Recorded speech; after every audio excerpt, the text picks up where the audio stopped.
whenever it wants to go. There we go. He's with the millions. It's that world heavyweight flow. Championship belt wrapped around my waist. Yo, I got that Ric Flair figure flow. Slam you on the pavement, that's why they call me street pro. Create heat on beat flow.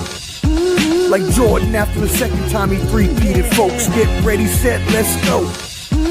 Fight toe to toe, release the flow created by this micro. Lights, camera, get low. Action packed, back to back. In fact, this monster will grow. Y'all better let him know. Man with the master plan, and you have no need to know. You came prepared, now get ready for the show.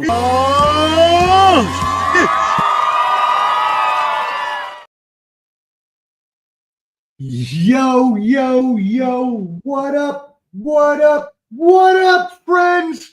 You know what it is, Ball and Buds back at it again. And yes, I brought some friends. Let's go. You know what it is. We are going to have a grand sports review today. We are going to talk all of the sports. We are going to give you all of our predictions so you know where we come from, because it is only once in a blue moon that we get these gentlemen all in one place. Why? Because the Bottom Line Sports met its untimely demise, but it was timely in its own right, and we have all gone on to bigger and better things. But that being said, we always got to go back to our roots and our family. And so, you know, I got my brother from last night. You saw him. I was on his show, Wild Card Mar with IOW Sports. He is with us tonight. And as well, my brother from the Bottom Line Sports. It's been a minute since him and I got to chat. My brother, Can, the stat man. Canteen, what's good, my brother? What's good? What's good, fellas? Hey, appreciate you bringing me on, Professor, man. It's been a few months, man, but I'm eager. I'm excited, man. Let's get down to business. Let's talk some sports. I got some crazy takes, but hey, we just gonna just do what we do, baby. Hey, what's up, Wild Card? Yeah. What's happening with y'all fellas? My man Can back in the building. Let's see if he's ATL Georgia today or is he a Dallas Cowboy today? Or is he a Dallas Cowboy fan? Let's go. Let's Started go, baby. off early. I think Jake hopefully will be joining us. He was supposed to join us, but I think he got a little busy trying to sling them Pringles and them chicharrones. So we'll see what happens if he joins us, possibly. And either way. Omar, tell the truth. He was looking for his wife's hat. He was looking for he's still looking for that still looking for that taker hat. Yeah. Let's go. Hey, everybody, make sure you're subscribed to Ball and Buds, BALLANDBUDS on YouTube. There's a handy QR code up there at the top that will take you to our link tree where you can follow all of our social media. As well, tomorrow on Ball and Buds at 8 p.m. Eastern, Clubberty the Combat G's Combat Sports Special for UFC 319 and boxing. So please, again, hit that link tree up there or just go to YouTube and subscribe at Ball and Buds, and make sure you tap in with us tomorrow as well. And as well, please make sure you tap in with my brother, Wildcard Mar in IOW Sports. Wildcard, let them know where they can find you and the brothers at. Hey, man, appreciate that. Hey, man, go on over to all social medias, IOW Sports Network. You know, that's where we at. We gonna get a .com eventually. But yeah, all social media platforms, IOW Sports Network. And if you can't find that, you can find me, KC Wildcard Mar, on the Twitter. And yeah, man, I'm everywhere and anywhere in between. I'm everywhere on these damn interwebs when it comes to podcasts. So you can always just yeah. So yeah, man, always a pleasure. Talk sports with the bros, Omar. And I think Jake called out because he is like, man, them dudes gonna dog me about Bo Nix. Yeah, we is. Oh, scaredy cat ass. Bring your ass on. But anyways, yeah. So again, thank you for Wildcard Mark tapping in with us again today, y'all. Make sure you tap in with them at IOW Sports, and as well, make sure you tap in with Jake at Final Say Podcast with him and the boys over there, still doing their thing. Very funny show. Make sure you tap in and subscribe on YouTube as well there. All right, cool. Well, until he gets here, we are going to keep it moving. It's been a lot of sports going on. I know that it is mainly baseball season in the heat of the pennant race, but we also have NFL coming up as we just started the preseason this past week, and NBA is right around the corner, so we cannot forget about that. We are going to give you all the news, all the takes here today. So let's kick this bad boy off, shall we? Gentlemen, first let's start in baseball. We want to save the football for last because we know that's what everybody came for. So let's talk a little baseball first. Ken, I know you have been waiting for this for a long time to run down those MLB standings. Let's do it, brother. Us. So run through those for us. What we got going on in Major League Baseball? All right, guys, man. American League, man. This is a shocker for me, Professor. This is a shocker. This team made a complete 180. But when we look at the American League East, we have the Blue Jays at 70-50. The American League East, Blue Jays 70-50. The Red Sox 66-55. Yankees 64-56. Tampa Bay at 58-63, and the lowly Baltimore Orioles at 53-66 for the American League East. When we look at the American League Central, Tigers 70-52. Guardians, the Guardians are 62-56. The Royals are 60-61. Twins are 56-63, and Clubber D, his lowly Chicago White. No, God, that's horrid. That is horrid. Sorry, Clubber D. That sucks. They're at 44-77, fellas. But the American League West, the Mariners 67-53, the Astros 67-53. They're both tied up first place. The Rangers 61-61, Angels 58-62, and the Athletics are 54-68. Let me hit the National League really quick, and then we'll go back. Let me stop you there. Let's just stop there since they got that in their mind already. Let's just stick with the AL, and we can go to the NL next. For now, let's start there in the AL, excuse me. As we're looking at the American League, we'll go and we'll start with just the teams that are still in contention. As you mentioned, the Blue Jays, right? 20 games above 500, almost, or they have a 4.5 game lead above the Red Sox there in the East. The Central, the Tigers, a good 18 games above 500, 6 games above the Guardians, and then you got the Astros and the Mariners in a complete dogfight there in the West with tied identical records of 67-53. But the kicker there is that the Mariners have won 8 in a row and are 9-1 in their last 10, while the Astros are only 500 in their last 10. So we are going to start with you, Wildcard Mar. What are your thoughts on the American League and what any of those teams we just went through? Yeah, crazy events in the American League. Obviously, for the last couple of years, we've been seeing Baltimore and kind of being one of those better teams in the AL. They sitting down there looking like straight butt cheeks this year. Yeah, booty juice. Yeah, booty juice. Big sellers at the trade deadline.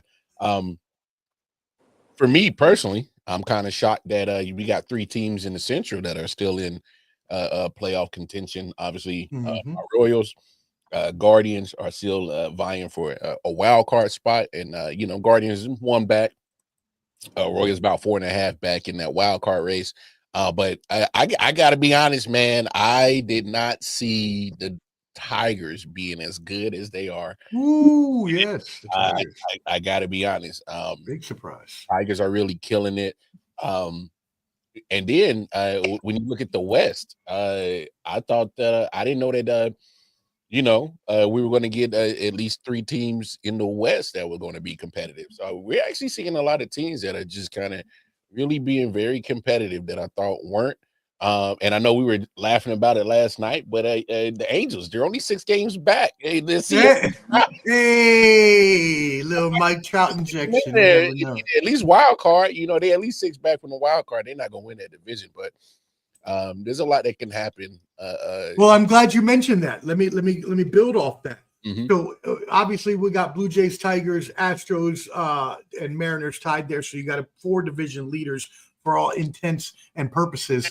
But when you're looking at the actual wild card, you've got the Mariners, Red Sox, and Yankees. Remember, 3 teams in the wild card there are getting in. So you have those 3 teams with the Guardians 1 game back, the Rangers 4, Royals 4.5. Your Kansas City Royals, excuse me, Mar, are Mhm. 4.5 back. So talk to us about that wild card, and then we'll come to you, Canteen, after that.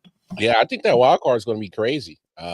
Because especially when you look at the West, where you see Houston and Seattle sitting at the top of their division, so pretty much the loser is going to have to just settle for a wild card spot. So there's already a spot settled up right there.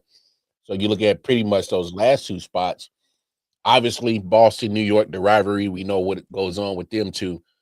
Boston's been playing better baseball than the Yankees this season, if you ask me. Yeah, absolutely. And the Yankees are just inconsistent, but we see this from them every year. We see them hop on the back of Aaron Judge. He breaks down his body. He'll miss about a week or a couple of weeks because, or hit a 10-day IL stint because he's fatigued. He's carrying the whole squad on his back. And then obviously, they're going to probably pick it up again. They're going to go another run towards the end of the season. It's just going to be exactly where will they be when they decide to go on this run? Because we see this from the Yankees every year. They're going to wait to damn near last minute, go on this last minute push to make a run for the division. There'll still be a playoff team. It's just that we've seen this time and time again. Very expensive payroll, inconsistent output. Sometimes, the old saying, you can't buy a championship. And obviously in baseball, that's probably the only sport that you probably could buy a championship. because you can actually spend as much as you want, right? Oh, yeah. But it doesn't always pan out for the Yankees. They're also in a tough division. We can't front on that. All right. Let's break it down. If that whole division was playing like we're accustomed to, we're talking about that whole division making a run for playoffs. Literally. I mean, Baltimore, Boston, New York, Toronto, and Baltimore. So it's a crazy division, but with this wild card, especially in the AL, it's going to get crazy down to the nitty gritty. So if these teams keep stacking up on each other and only have a certain margin of error when it comes to late August, mid-September, but hey, you might have to take a pause on a little bit of NFL football and just pay attention to a little bit because it's gonna get sticky down the end. I'm telling you, it's getting sticky. Oh, I'm getting super excited about the pennant race. Canteen, talk to us about this American League. What are your thoughts? Anything stick out to you? Man, the biggest thing to me, Professor, is this right here. You have a team that's at the top of the division for the American League East. They're at 70 and 50. They're almost at 600. There are no games behind. They were at the bottom. The Blue Jays were at the bottom of the barrel last season. They were 20 games behind. Ooh, at the bottom. Very astute. Good point. They were at the bottom. So my shouts out to the Blue Jays, the Red Sox. They look really, really good. As Wildcard just said, man, the Yankees are always there lingering. They're always there lingering. That's why I wish Hot Take was on here so I could, get him to kind of bite into some things a little bit. But at the end of the day, man, I mean, the Tigers, Guardians, they look pretty good. I think the Royals are gonna make a run. Kansas City Royals are gonna make a run. Kansas City Royals will make a run, guys. And then as we looked at the American League West, you got two teams that are first place. But then at the end of the day, the Rangers are closer behind them. So my biggest take from this, guys, is that a team that was 20 games behind last year at the bottom of the barrel, they're the cream of the crop this year. Shout out to the Toronto Blue Jays, fellas. That's a very astute point there. Very well done, Canteen. So help us out and give us the National League standings, Canteen.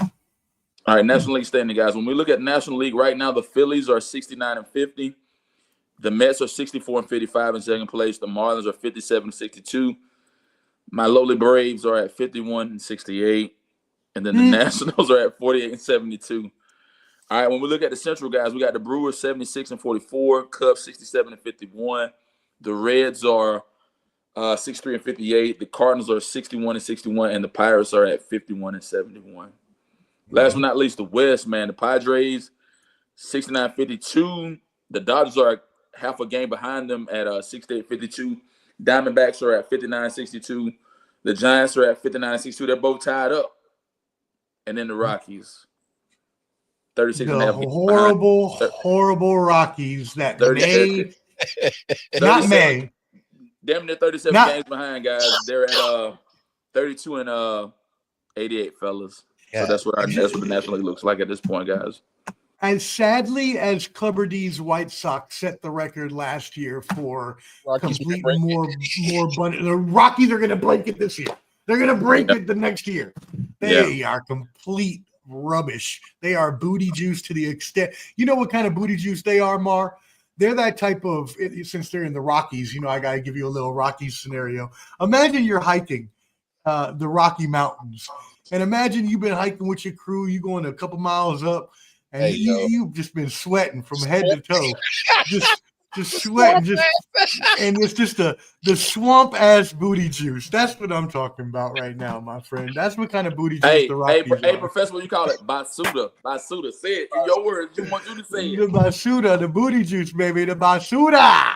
Yes, sir. Basuda. But no, let's look at this. Isn't there a theme, though, that we see, gentlemen? The theme I'm seeing is that in the NL East and NL Central, we've got at least around 4.5, 5-game leads in both of those divisions, if not more, when you look at the Brewers now 8 games above the Cubs.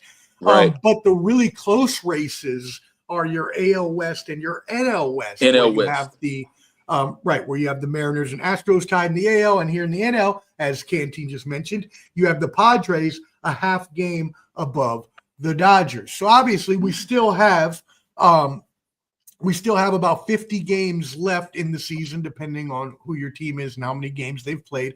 Around 50 games left. So, Canteen, we'll start with you here. What are anything big stick out to you here in the National League? Man, the biggest thing about the National League, man, I think things kind of, turn for the East. I mean, the Mets were on top of the East last year, but the Phillies are on top of the East at this point in the season. The Braves have had a horrible demise, man. 18 games behind, that's really, really bad for an organization like the Braves that, had a lot of good top cover, but, hey, it is what it is. But the Brewers are doing what they do best. The Cubs are closely behind them. We haven't heard much from the Pirates, and then the Reds and the Cardinals are doing their thing. But the thing that's the things that stick out to me the most, fellas, is this right here. You got the Padres and the Dodgers. They're both neck and neck. So, I mean, I think there's a lot that can happen. Not really much for the Diamondbacks and the Giants. And as we just said, the Rockies are on the demise, and they're going to fall even worse than how the Chicago White Sox fell last season, man. So, at this point, I think the Phillies, the Brewers, and the Padres will probably be your top-tier teams coming out of the National League at this point, fellas. Okay, well, there you go. And talking about the Rockies, talking about skywalking, talking about taking flight like Mr. Marr is right now. Skywalker Boxeo tuning in. The Skywalker, salute to him. Y'all tap in with him. Skywalker Boxing Media on YouTube. They are my partner here when I do country boxing. He is the utmost boxing networker. So if you like interviews in the combat sports boxing world, go ahead and tap in with them. Skywalker Boxing Media on YouTube. Skywalker Boxeo on Facebook. Thank you for tuning in, brother. Take some flight, settle in with us, and enjoy the ride. Mark, what are your thoughts right now on that National League as we looked at it? Before you go, I do want to touch on the wild card because obviously you are wild card Mar. So the Cubs, Dodgers, and Mets are currently your wild card leaders. Remember, Dodgers only a half game behind the Padres. Dodgers only half game behind the Padres. The Reds are 2 games behind the Mets, which is where I was going, and the Cardinals are 4.5 games behind the Mets for that last wild card position. So, Mar, what are your thoughts on the NL? Yeah, if I'm being frank, you can be frank, just don't call me Shirley. Hey, what movie was that? Anybody? Yeah, Airplane. For me, bro. Airplane. That's too old for y'all. Airplane. This is it. That might be too old for me, bro. Damn. But no. I mean, I'm still Leo. I said Liam Neeson, by the way. Neck. It's Leslie Nielsen, and also Lou Alcindor, Kareem Abdul-Jabbar was in that movie as well. But anyways, my apologies. Keep taking it back, bro. No. When it comes to the wild card in the NL, I'm actually kind of surprised that the Reds and the Cardinals are kind of sticking around. Well, more so the Cardinals are kind of sticking around a little bit. I kind of think they'll fade towards the end. The Reds, I kind of step back and really, now that I'm looking at it, they're really not far behind because they can score. They just need to make sure that they can match some pitching that matches their output on getting runs and things like that. So if they can get that going, they don't sleep on Ellie De La Cruz, is still a bad man out there. But other than that, I was kind of that dip that the Cubs kind of took post All-Star break was kind of surprising. I didn't see the Brewers all of a sudden just coming out of nowhere and just now being one of the better teams in all of been hot. Fire. So I didn't see that one coming. I'm not even gonna lie. I mean, they're pretty much hitting their stride right now. Their pitches hitting their stride, and their bats are just producing like crazy. So I mean, you're getting the best of both worlds right now. That's why they're most winning team in all of baseball right now. So I didn't see that one coming. I'm not even gonna lie. Man. I mean, the Brewers have always been like, that fringe contender year in, year out. They're always, they're a little bit above 500, a little better than that. But Christian Yelich has finally had that breakout season since he got hit with the PEDs, whatever that was 7 years ago. And let's be honest, they're the hottest team in baseball, even hotter than the aforementioned Mariners. They have won 12 in a row. I need to grab the charger before my computer runs out of battery. So Mar and Canteen, I would like to know, what are your World Series predictions? Who's your teams from the AL and the NL? And who is your winner of the World Series? Hold on, let me get the banner up so we can have this for the shorts real quick. There we go. All right, go. Go ahead, Can, man. I'll let you steal the way because I know you ain't gonna pick your Braves because they got too many. Hell no, bro. Hey, if I had to pick two teams out of the American League right now, man, that I think that could go the distance right now, I gotta go Toronto, man. Toronto has really like transformed their whole organization. As I said earlier, bro, they were 20 games behind last year at the bottom of the barrel on the American League East. I think they've turned it around. I think they're doing really, really phenomenal. I got to go probably Toronto. I'm going to go Astros. Toronto and Astros, man. Toronto Astros. I'm going to go Toronto Astros out of the American League. And then if I go National League at this point, man, I mean, the Phillies have always had a strong core, strong organization, strong, both sides of the ball. When I look at it, I got to go Phillies out of the East. Phillies and probably the Brewers, man. All right, so you got Phillies and Brewers, and what was your AL pick? I'm going Toronto Astros. Toronto and Astros. Now, who is your World Series between those? I'm gonna go Toronto, Philly. Toronto and Philly. And who you got as your world champion for 2025, sir? Straight Blue Jays, man. Canada. Canadians, say, baby. Canadians, baby. Oh, they partying in the 6, boy. Okay. Drake gonna be dancing in the streets. Yeah. Jake, where you at? Hot Take, where you at, boy? Oh man, he said the Blue Jays, which would be, hey, they loaded up a couple years ago for that reason, to be able to have a playoff team that could win that championship. And with the pitching staff that they have that's healthy now.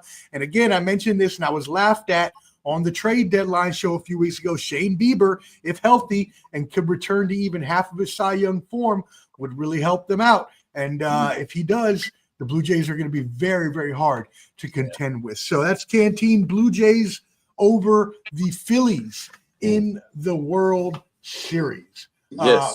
Wildcard Mar, who you got? Man, I'm just going to make it plain and simple. I got Detroit Tigers taking on Milwaukee Brewers. We're going to have a Midwest. Ooh, the Brewers. What? Yes, we're going to have a Midwest World Series. And interesting. Detroit takes it home. Wow. Championship for the city besides the Pistons and of course Detroit Shock in the WNBA before they were eviscerated.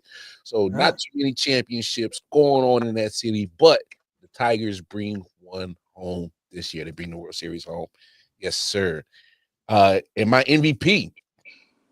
Yes. I was going to ask if you had one, but yes. Yeah. Please.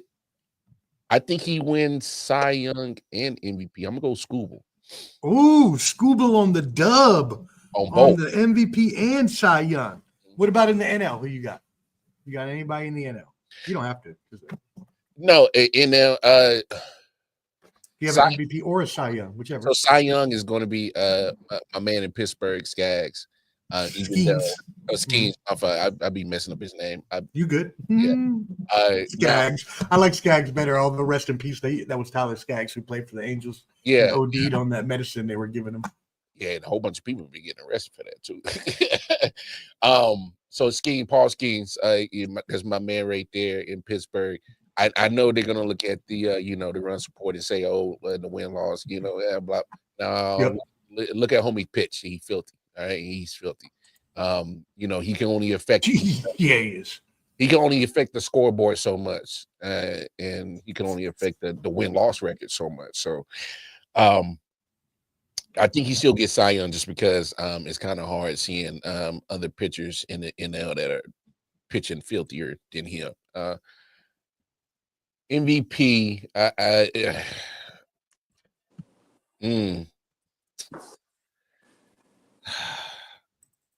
think they still gonna give it to Ohtani. I still think they give it to him. I know what he is. I know what he does. Obviously, to my homeboy, Jersey Boy MJ, if you ask him, he'll go on a whole tangent. But hey, he is good. All right. For whatever they ask him to do, I know he doesn't have the pitching appearances that I would per se to like for him to be quote unquote a dual threat player. But when he is in there, he's filthy. All right. And then when he's hitting, we know what his bat does. So obviously he don't do he doesn't play the field. And I understand why people would use that as a knock against him. And I kind of do too, if you're talking about all around baseball player. But whatever they ask him to do, he does it at an elite level. So yeah, I think he still gets it. He still gets the MVP. Yeah, I mean, look, Jersey Boy MJ, shout out, my brother. Appreciate you always coming through. Appreciate you having me on. Been good times.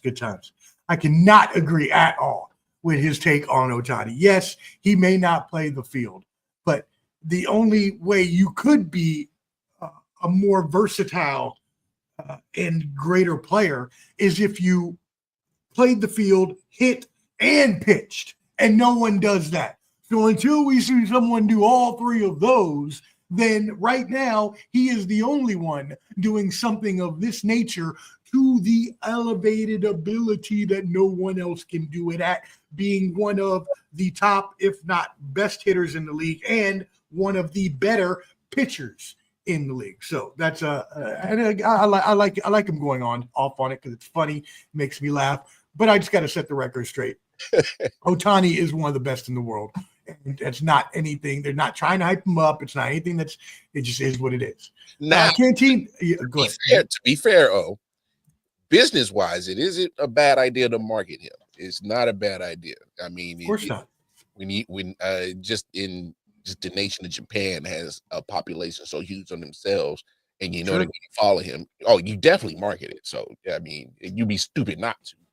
Of course. Right. Yeah. You market the hell out of them, just like they do with the Spanish players to all the little Spanish countries. Mm-hmm. But that does not change the fact that he is still one of the best players on the planet, no matter what. And it's not overhyped. It's not, inflated. It's not MLB giving up to him because they instituted stolen bases for him, which is wild that he even thinks that, and I know he's half joking, but still, we just got to set that straight now. Canteen, if you want to have Cy Youngs and MVPs, I can come back to you in a second. But since I have mine right here in front of me, I'm going to go. I did my trade deadline show with Jersey Boy MJ a couple weeks ago. You'll go ahead and check that out at Ball and Buzz. That was a good show with the Lion, Reese Penn, and my brother Mike Wiebe. But anyways, I gave my picks then. I revised my halfway picks. And so I'm not going to change them now. At the beginning of the season, I picked your boy, Bobby Witt Jr., as my MVP. Now, I do realize that with Judge getting hurt, he actually has a little bit more of a chance. Does that mean that he's actually going to win the award? Probably not. If I'm only keeping it because I like to keep with what I go with at the beginning of the season, if possible. I think Kyle Raleigh will actually end up winning it, especially if he hits to 60 home runs, which I think that he will. The big dumper. We talked about him last night on your show, Mar. Mar likes to point out that he carries a big stick.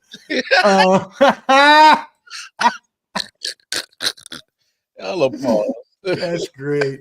So I'm staying with Bobby Witt Jr. because you never know. There's still a chance with Aaron Judge, hurting and still not fully healthy, even though he's coming back to the lineup.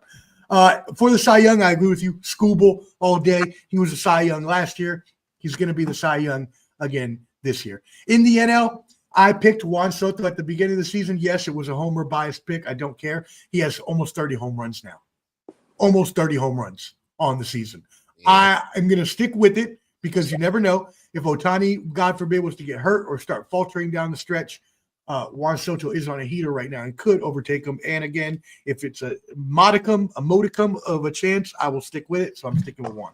And then at Cy Young, I agree with you. I had it as a Skeens-Wheeler toss-up, which it still really is. Technically, if you look at it, it's not like they're far apart at all. But talking about Wheeler out in Philly. Yeah, Zach Wheeler out in Philly. And you could throw Christopher Sanchez in there out of Philly too. But it just seems like Skeens consistently goes out and performs at a very high level. And like you mentioned, even though the run support is not there, a la Jacob deGrom in like 2015 or whatever, 16, whatever. Yeah, I've seen it plenty of times before. Happened to Zach Wheeler when he was with us. So anyways, I think Paul Skeens does sneak ahead of Wheeler to get the NL Cy Young there. And then finally, for my World Series picks at the beginning of the season, I had the Dodgers versus the I believe it was the Dodgers and Red Sox is what I had. I'm going to stick with it because I have no choice. But I also believe that, or I did believe earlier, because I have it written in my notes here from the Midway show we did a few weeks ago, that I also had, and this was before Aaron Judge got hurt, I had the Yankees and the Rangers as right there below the Red Sox. And this was before the Mets went into their slump. I had the Mets as right on the heels of the Dodgers. But now since the Mets have been in a huge slump, I'm sticking with the Dodgers and the Red Sox.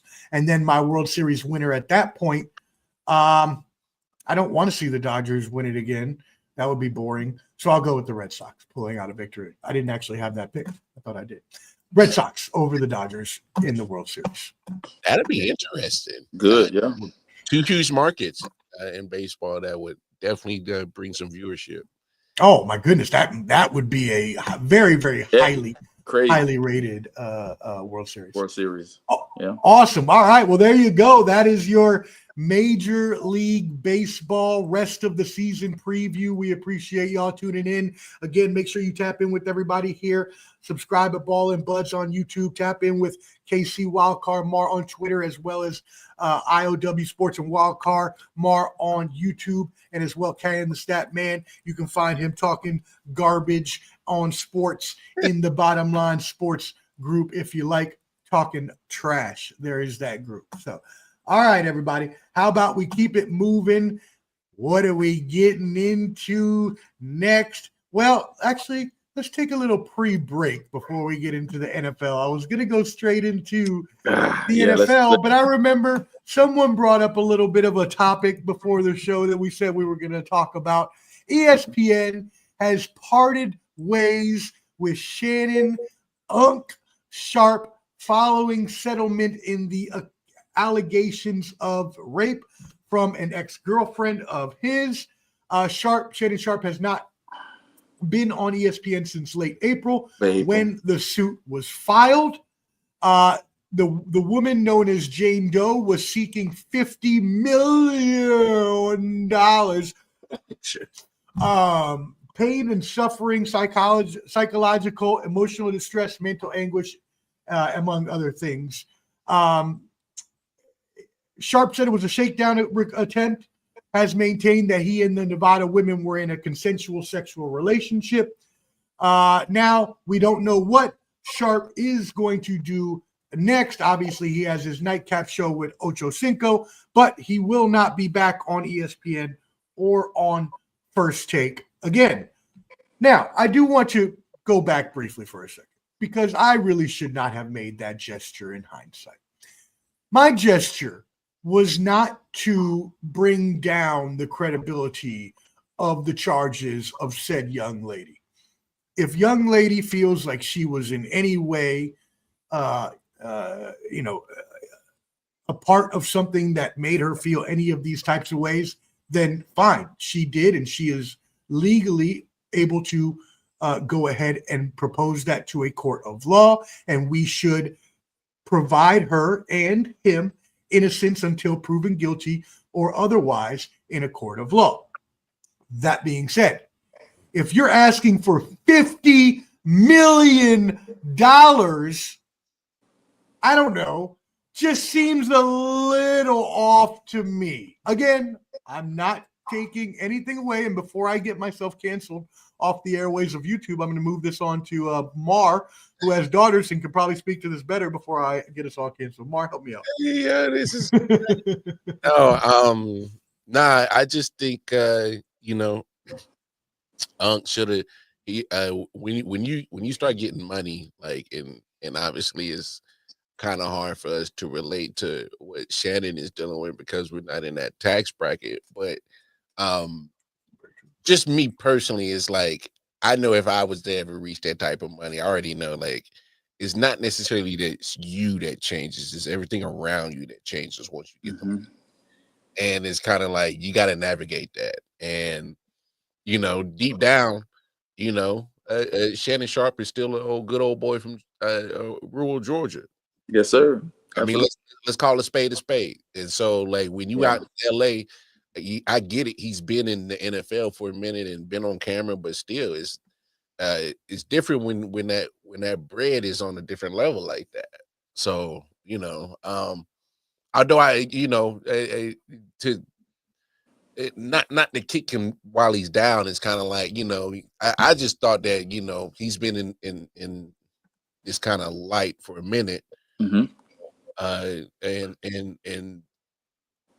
life not being so private, he's on camera pretty much a good chunk of his life. I just thought that he would have moved in a little bit more discreetly and better with the situation. But hey man, I hope it was worth it, man. That that must have been some killer, dog. I'm just saying, like cause it must fire. Hey, can fire that must be fire. It had to be fire, bro. Because it cost you. It cost you, man. You gotta assume they settled at least half. Come on, man. But, yeah, absolutely. We ain't even talking about the potential money that probably could have been made had this situation not even occurred. Oh my goodness! Was way. He'd still be on First Take. He'd probably be the new host with Stephen A. on First Take. Hey, Disney money is different money. Different pot, bro. Different pot. That's a different loan. That's that old loan money. No, that's that retired FU money, bro. I'm trying to tell you. So it's kind of like if people really step back and really understand the grips that Disney has when it comes to media, and just literally, I mean, go look at all your most grossing movies all time, and there's gonna be a Disney sitting right next to the company rights to that. you better bet it. Canteen, what are your thoughts on this situation? All right, fella. So let me. I digress. I'm from a small town in Georgia, small town called Madison, Georgia. Kind of similar to the same upbringing as Shannon Sharp. He's from a place called Tatnall County, Reedsville, Georgia, Glenville area, small area. one high school, real small town, one red light, real rural area. Mm-hmm. Man, Shannon Sharp, I think it was like a 7th-round pick guy, went to Savannah State. Humble beginnings, God blessed him. God put him in a situation to, do really, really good. His brother, I mean, when we look at the Hall of Fame speech, he said his brother Sterling said his brother Sterling was better than him. That, 2 brothers get inducted to the Hall of Fame. The only 2 brothers that it's ever happened, man. Here's my thing on Shannon Sharp at this point, man. Man, you got to be humble. You got to be meek. Man, there was so much money that was laid on the table. When they offered him that $100 million deal, fellas, that's when everything started to kind of plateau. That's when the girl came out, said he was doing this, he was choking her, he was beating her, doing all. And I get it. He a black man. And I'm not trying to throw the race card. He's a prominent black man, different kind of stature, different things like that. But let's backtrack. Let's go back to January of 24. But you right there with the optics of it. Yeah, January 2024, Cat Williams told him. Cat Williams kind of gave him the warning before the destruction. Cat Williams put it out there. Monique put it out there. Shannon, you walking on hot coals, man. And so when everything kind of happened and transpired, it hurt me. I'm disappointed in him, but I get it. He wanted to be dominant, try to overrule, but she wasn't even fine. I can see if he had a dime piece, somebody that was top tier. She all right. She all right in Can's eyes, but I'm kind of like, come on, bro. But here's the thing, guys. He split. He lost what he lost. Hey, at the end of the day, Shannon Sharp still got his Laportier Cognac, still got his nightcap show. He's still doing and making money in other places. Yeah. But I think God has set him apart to get that money from Disney, do his thing, and be great, and go places and go far. But it's a learning. We all make mistakes. We err. He learned from this. I know his pockets hurt because I know he was on the show the other week on Nightcap begging for $5,900 that Ocho owed him. So hey, I'm just keeping it real, fellas. $5,900, you begging for that? But hey, I get it. Your pockets might be a little tight right now, Hey, stop. He did. I'm telling you guys, go back. You guys got to go back and watch an episode of Nightcap. 5,900, Unc. That's where we got to. I was begging for $5,900 from Ocho. So I get it, man. At the end of the day, I think Shannon Sharp will still grow and thrive. But as far as them being a prominent spotlight with Stephen A and them guys, nah, man.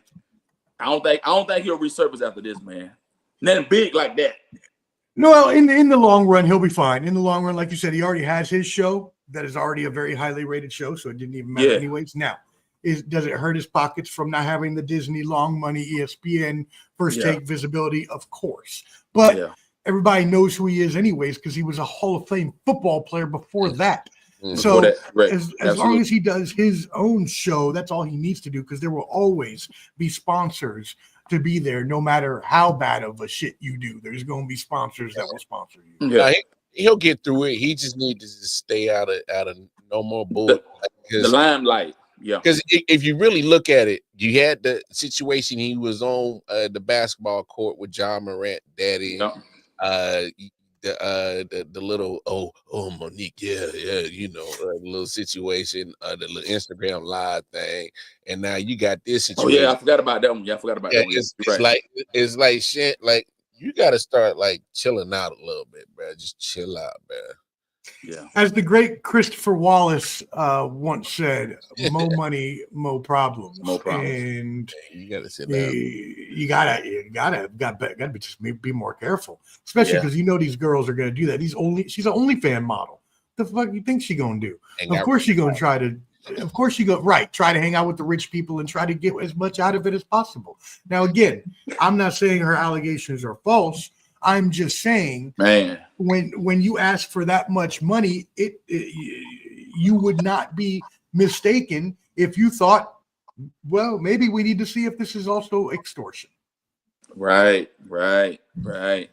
But I'm not the court of law, so these are all allegations, and you should not listen to me for any of your legal advice. All right, let's keep it moving into some other NFL news. How about we talk about this huge deal between ESPN and NFL, formally announcing a deal where ESPN will buy NFL media, including NFL Network, 10% equity in the league, and also the red zone name, including being able, which is the best part about this, gentleman, to use the red zone name in other sports. So we can get things like a college football red zone and so on and so forth. Canteen, holla at me. How do you feel about this merger or this acquisition, bro? I think it's great. Just to caveat on what you just said about the red zone. So it could be red zone for baseball, basketball, football, college, all other sports. So I think that'll be a way for us to see things and bring it in crunch time and all that different stuff like that. But I think that the NFL has lost its validity. They ain't got no value added no more. I mean, and what I mean by that is like Roger Goodell and everybody else, like the NFL network is its own entity. Professor, its own entity. So you have you have those sportscasters that do their thing on the NFL network. But I think in hindsight, it's a good thing. Here's what I'll say. If they merge in with ESPN, you'll have all those other people that'll be, productive and do different things on the ESPN network and thrive and grow in that way. I look at it from that perspective. Okay. All right. Mark, what do you think? I mean, it just proves to me that Disney, who is already a multi-billion-dollar entity of his own, just bought 10% stake in another billion-dollar entity. I mean, let that shit sink in. After buying a stake in WWE, another billion-dollar entity. That's true. It's true, guys. Hey, that mouse eating, that's a lot of cheese that mouse eating on, man. A lot of that cheese. mouse ain't never gone hungry in his life. He ain't been looking for no cheese. No, like literally, like they could literally pay for all the debt for everybody and clear everybody's debt. They can house all the homeless right now. I mean, literally, they can clean up the whole world right now. You're welcome. I'll run for president. And so what do you think about WWE getting bought and also them moving over to ESPN? I mean, and it's ESPN's direct-to-consumer app they have coming out. They're getting part of that Mickey Mouse money. I mean, it's obviously, TKO was already in bed with them anyways. With you, TKO has been getting their bread, and so has UFC, and you see how their industry has taken off. No, WWE is literally keep breaking barriers on what it means to be a sports entertainment company. I mean, just the value of it and the reach internationally is crazy right now for it. So, yeah, the value of WWE has just shot up, 1,000-fold since Vince McMahon left the company, especially. All right, Ken. We are going to move it into the NFL. Well, actually, let's go to college football first, Canteen. So this is your account. Let's go ahead and go. The college football preseason polls were released this past week. So let's go ahead and take a little look at who was in the preseason polls. So I'm looking specifically at the coaches poll. So this actually came out. What date was this? 2 days ago. So August 11th. So when we're looking at this poll, we have at number one, and they're number one in both polls, is Texas. So you've got the Texas Longhorns there at number one. In number two, actually, you know what? No, I apologize. This is not the coaches poll I'm looking at. This is the AP poll that I'm looking at. Yes, okay. It is the AP poll. My apologies. So Texas is number one in your AP poll. In number two is the Penn State Nittany Lions. Number three, the Ohio State Buckeyes. Number four, Clemson Tigers. And number five, Canteen, your Georgia Bulldogs. At number six, just to let everybody know, I do want to round out the top 10, actually. Number six, Notre Dame. Number seven, Oregon. Number eight, Alabama Crimson Tide. Number nine, LSU Tigers. And number 10, the Miami Hurricanes. Big game coming up first is that August 30th battle between Texas and Ohio State. And that will give us a good barometer as to where those top teams stand. Canteen College Football, your account, what do you got? All right, guys. So out the gate, man, I'm like Texas at 1. Hey, so let's look at this. I have no objection with Texas number 1, Penn State 2, Ohio State. They won the national championship, correct? Am I right or wrong? They won the national championship last year, and they end up beating what Notre Dame. Am I right or wrong? They beat Notre Dame, correct? Right on the way. Yeah, in the playoff. Yeah, I don't think they beat them in the championship. Was it the championship? What? There was a championship.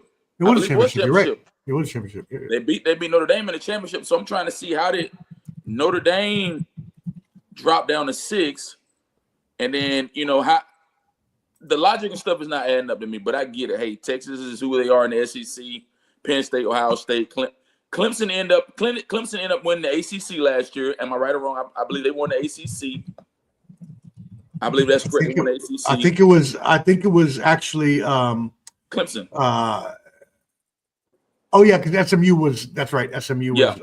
They end up. I think they end up beating SMU or whatever, and then Georgia was in the SEC championship, but Georgia ended up losing to Notre Dame, and because I think Carson Beck ended up getting hurt, and then they ended up bringing in Gunnar Stockton, which I don't know about this kid, man. So here's what I think right now. I think for the preliminary rankings at this point in the season, they're good guys. But here's what I'm going to say about the whole college football layout, man. When we look at some of those top tier games that are going to happen at the beginning of the season, guys, we got to look at Virginia Tech is going to play South Carolina. That's going to be a big one. Notre Dame is I'm trying to figure out Notre Dame for the life of me, guys, because Notre Dame falls up under the ACC for basketball purposes. Then they're independent when it comes to football. Haven't been able to figure that out, but they're going to open up against Miami. TCU has UNC. And another big game that's going to be the icing on the cake, guys. This is the biggest game of week 1. I think everybody's going to be tuning into this one. The number 9 LSU Tigers are going to be at Clemson. The number 4 Clemson Tigers. Death Valley against Death Valley. I think that's the biggest game of the college football season that's gonna pop out. So here's the thing, guys. Let's get past week 1. Let's see where everything happens after week 1. Let's see where everybody lands. Because here's the thing, Professor. Here's the thing, Wildcard. Most teams open up against non-conference opponents. So like a Georgia Bulldog team, we're gonna open up against Marshall. What do you expect of Georgia to do with Marshall? But then you have to keep building and building and building. Hopefully not lose. Shit. But if we lose to Marshall, that's crazy. But as I just said, guys, the biggest game of the week 1 of college football season is going to be that LSU Tigers against Tigers, Death Valley against Death Valley at Clemson. That's my take. I have no objection against what's already been forecasted in AP poll. None. No objections for me. All right, we'll get your champion ready, and we'll come back to get your champion in just a second. Mar, What are your thoughts on college football rankings? I just think the rankings are just there just to place people based off of pretty much recruiting classes, pretty much. How good did you recruiting? It's just for me. I just think it's a reflection on that and what you got returning, what you did lose in the transfer portal. How do you manage all that? And I think it's just they're just giving Sark his credit for being the CEO of offseason. So congratulations. But so I don't really put too much stock into it. Obviously, you know who the heavy hitters are when you see recruitments that go to these schools. So you know who the heavy hitters are. And not afraid to spring that NIL bread. Right. So that's just what that is in my opinion. And even if with some of these big matchups in week 1, it doesn't, now with the playoff, it doesn't kill your season. Right.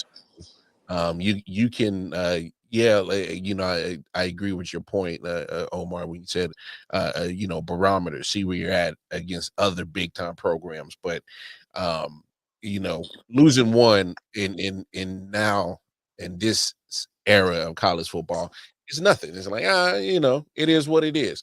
But we know how we can match up against other big universities. We'll see them down the road. So, now that the season's so long now, it's It genuine is. now when it really matters now. So, Walker, who is your college team? Do I know your college team? I'm a Missouri Tiger fan. We down in Okay, there. I did not know that. No. You just go ahead and keep that to yourself. Uh, Anyways, have your champion ready in just one moment. I agree with you. Looking at these college football rankings, right, they serve no other purpose other than to make the blue bloods, the people with reputations, have even more of a reputation. Serves to only spread the gap between the have and the have-nots. Said this on my program the other day. It only serves to keep boosting up these legacy programs, some of them which aren't even good anymore. I talked on my program, the Professor Semanalmente, shameless plug, about how a lot of these rankings would go on to prove that a lot of these teams were overranked and just not even, a lot of the teams ended up not even in the rankings at all at the end of the season. I had gone through and found there was a study done from 1983 to 2005, USC, Oklahoma, and Nebraska, I believe it was, were the three most overranked teams that never ended up as high as they were when they were ranked in, the top 5 every year, even though they probably didn't deserve it. So I agree with you completely on those sorts of rankings and things like that. Everything is going to change. Yes, are some of those teams in the top going to stay in top? Sure, because it's not hard to say, okay, well, these are the teams that should at least at the end of the year be good because they were good last year. Yes, college football does change a lot, but at the same time, a lot of the good teams are good from year to year. That being said, I am not one to toot my own horn, but I will right now toot to the motherfucking toot. But your boy has called the college football champion 2 years in a row now, since it started with Michigan and Ohio State. So now I am going for number 3 in a row. So I will go last. Canteen, who is your college football champion this year? Guys, I mean, it's so early on in the season; it's hard to forecast. I will say this: I truly believe that whoever wins the SEC, I don't know if it's going to be between Texas and Georgia, Bama, whoever has a dog in that fight. But right now, if I had to pick a team that I feel that's capable and has a propensity to win the national championship right now at this point, before we even start anything, I got to come back to back with Ohio State. Mm. Okay. And I'm a Georgia fan at not heart. Not a bad pick at all. No, not a bad pick at all. Man, I got to put aside my biases about Georgia because I think we have a decent team, but the quarterback position, I'm not really sure. Offense and defense on both sides. I got to go with Ryan Day and what he has developed and what he's implemented at Ohio State. So I really feel right now Ohio State is the strongest team coming out the gate to go back and do it all over again, fellas. Hey, there you go. Repeat. They are one of the favorites. Marv, who you got as your college football champion? No, I hate to sound like a songbird. I'm like Ken, man. Okay. All right. Hey, look. Just look at their wide receiver room. Mm-hmm. Just look at that. Absolutely. All right. And no disrespect to Will Howard. He won a national championship. Like, you can start and end with Jeremiah Smith, but I think that'd be foolish of you because they like that wide receiver. He's a beast though. He is a beast though. Oh, but yeah. Oh, you can end the conversation, but like still like who's gonna have enough dogs on defense to cover 4 or 5 deep on Ohio State? No, seriously. Yeah. No, there's no way you have 4 or 5 corners on your team good enough to cover 4 or 5 wide receivers on Ohio State. You just don't. Dogs, man. Yeah. And so in order to be able to, you would have to have something sort of maybe a team that had a really high-powered offense that possibly could outshoot the other team, or a team with a really good defense, a la your Ohio State pick, the Ohio State pick that you gentlemen have. I am going to I am going to take your wager of the Ohio State. I am going to go against my pick from last year, and I am going to hitch my wagon like the Oregon Trail, baby. I'm hitching it You're to not. Arch Manning and Hot Take Jake's Longhorns, baby. I wish he was here. I am calling it now. The offense, and yes, I know they have lost so many players. This is blasphemous. They've lost like 10 players on both sides of the ball. Their defense, how can they stop Ohio State? Agree. But I just think this offense is going to be something so impressive. And so they're going to put up 35, 42, 50 points a game. Okay. Arch Manning and the Texas Longhorns. Now, let me caveat, Professor. So, like in about 3 weeks from now, so you think that the Longhorns on week 1 are going to march into Ohio State and win that first game? No, but I also don't think it matters. Just like Mar said, you can lose at least 1 or 2 now with the playoffs. And if you lose the first week, that's even less like who gives a crap, because they're going to be like, oh, well, each team is much different at the end of the year than they were at the end of the season. That is, you did make a valid point right there. I'm not worried about that at all. I do think they will lose that game. And I think they'll get revenge in the championship. So there you go. That's your college football champions. What do you think? Let us know in the comments as well what you think about MLB earlier. Who's your champions there as well? Let's talk a little bit of a different subject. I like to break it up here in between our sports. But we know that revenue sharing is coming into play here with the NIL and the NCAA settlement. We now know that each school will be able to allocate this year $20.5 million to their sports programs. And that's all of them combined. That's football, basketball, everything, right? Now, we also know that NIL deals are still allowed to be had as well. So there's this salary cap sort of payment process that's going to happen. And then as well, the athletes will still be able to do NIL with collectives and things like that and be able to get outside sponsorships, which is great for them, so they can keep getting more money in that bag. I am only looking at the basketball teams right now because this is the article that I have in front of me per The Athletic. Shout out to The Athletic. The average estimated roster cost this season for basketball in the ACC and all of the mid-majors, or all of the majors, except the SEC, are all around $8.5 million. So that means all these leagues are going to be paying about $8.5 million to their basketball team. You split that between what? You're not paying walk-ons, so you split that between maybe 10 players, the top 10 players.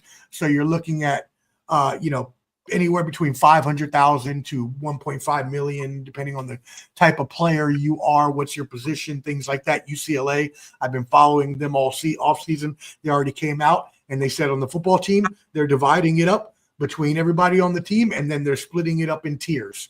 If you, depending on how much you're going to play, where you're projected to be, that's what your payment is going to be. How do we feel about this, Mar? We're going to start off with you. How do you feel with all of these changes in the revenue sharing era? I mean, it's a different era. It's definitely different, but I mean, I understand why you want to put parameters around it to try to make it equal for all the players. You don't want to build, I guess, animosity amongst players, or you also don't want to, just make it the Wild Wild West, kind of how it has been since they implemented the NIL or the players getting paid. Yeah. For me, it takes away the amateurism part of it. That's completely gone. Yeah, no more of that. Yeah. Well, it's been gone if you ask me. Yeah.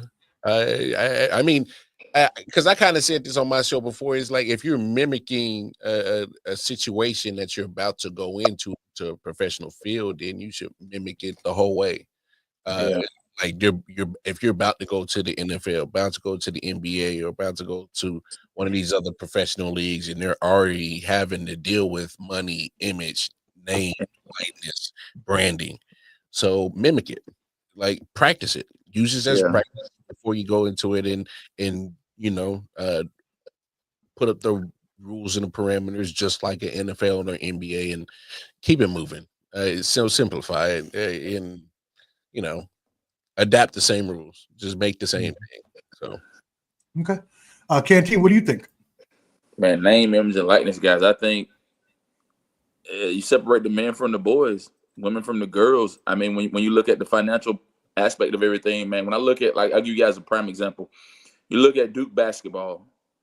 Nobody was really concerned with Duke basketball after, Krzyzewski left, but then they had Cooper Flagg.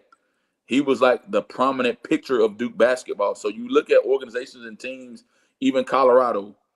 Nobody was concerned about Colorado football without Shedeur Sanders and Travis Hunter. And so you put this money on the table. You put these big pockets on the table. You have the collectives. You have all these things, these different things that divvy up money to make and build your programs. I like the NIL. You got guys that were making more money, guys and girls that were making more money with the NIL in college than they're making on their rookie deals, and now they're playing, in college football, basketball, what have you. So, I mean, I think the whole NIL, the revenue sharing and all that stuff, man, it just builds the brand and it makes teams more stronger, but it generates revenue not only for the organization, but the players. They get to collect some money skim some money off the top as well. So I have no qualms with it, guys. Yeah, I've always been against the NCAA. I think they're one of the most corrupt and vile organizations of all time. Right. Amateurism is bullshit and always has been bullshit for the past 100 of years. Why you expect kids to go ahead and have to play sports for you for your enjoyment and to make your school money, but yet you still have to work a full-time job and go to school, and all you're going to give them is a education and say that a scholarship is worth all that. It never has been, and now more than ever, it isn't at all now, and that's a person that has 2 degrees. I'm not saying they're not valuable, but I am saying more than ever, they're not as valuable as they used to be, and so now more than ever, these players need to be paid. They deserve to be paid in every single way that they can be paid. And is it great that necessarily we're doing salary caps and GMs and things like that? Maybe you may not think so if you're a purist, but at the same time, we are moving into this new landscape, whether you like it or not. So as Mar said, you might as well prepare the students, prepare these athletes, prepare these colleges in the same way that they are going to have to play and perform and live when they are in the professional leagues that they go to afterwards. Mm-hmm. So there's that.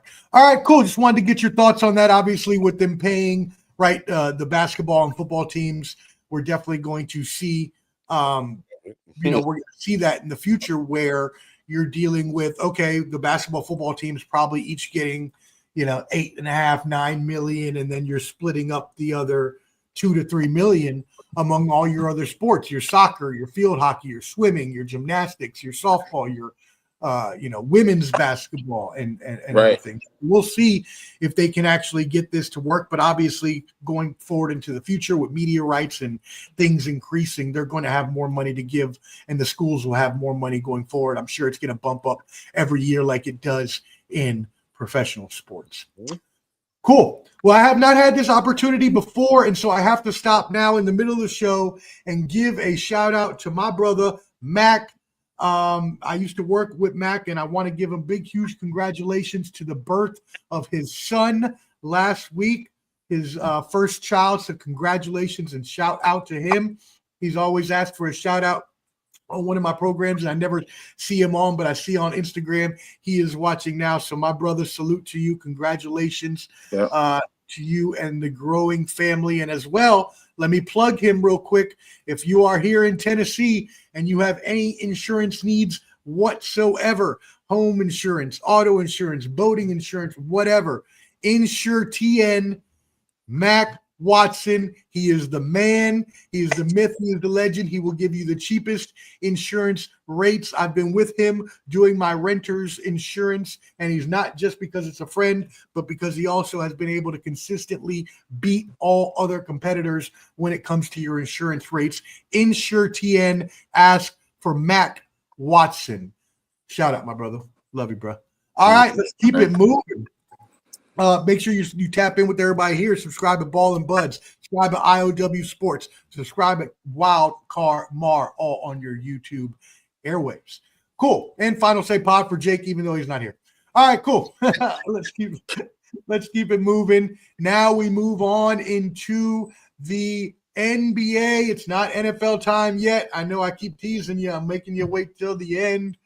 Let's move into the NBA first. I did an NBA show, pleasure of doing that with Man Down Sports, Mel, Unfair J, and Audible Podcast, Bobby G, who Wildcard knows very well. It was an awesome NBA program. Y'all go back and watch that. Foremost experts speaking about the past NBA year and previewing the next NBA season. So, gentlemen, let's talk about it. The big news that happened this past offseason, a few different things. First of all, the biggest news probably, if Jake were here, LeBron is one more year left in LA.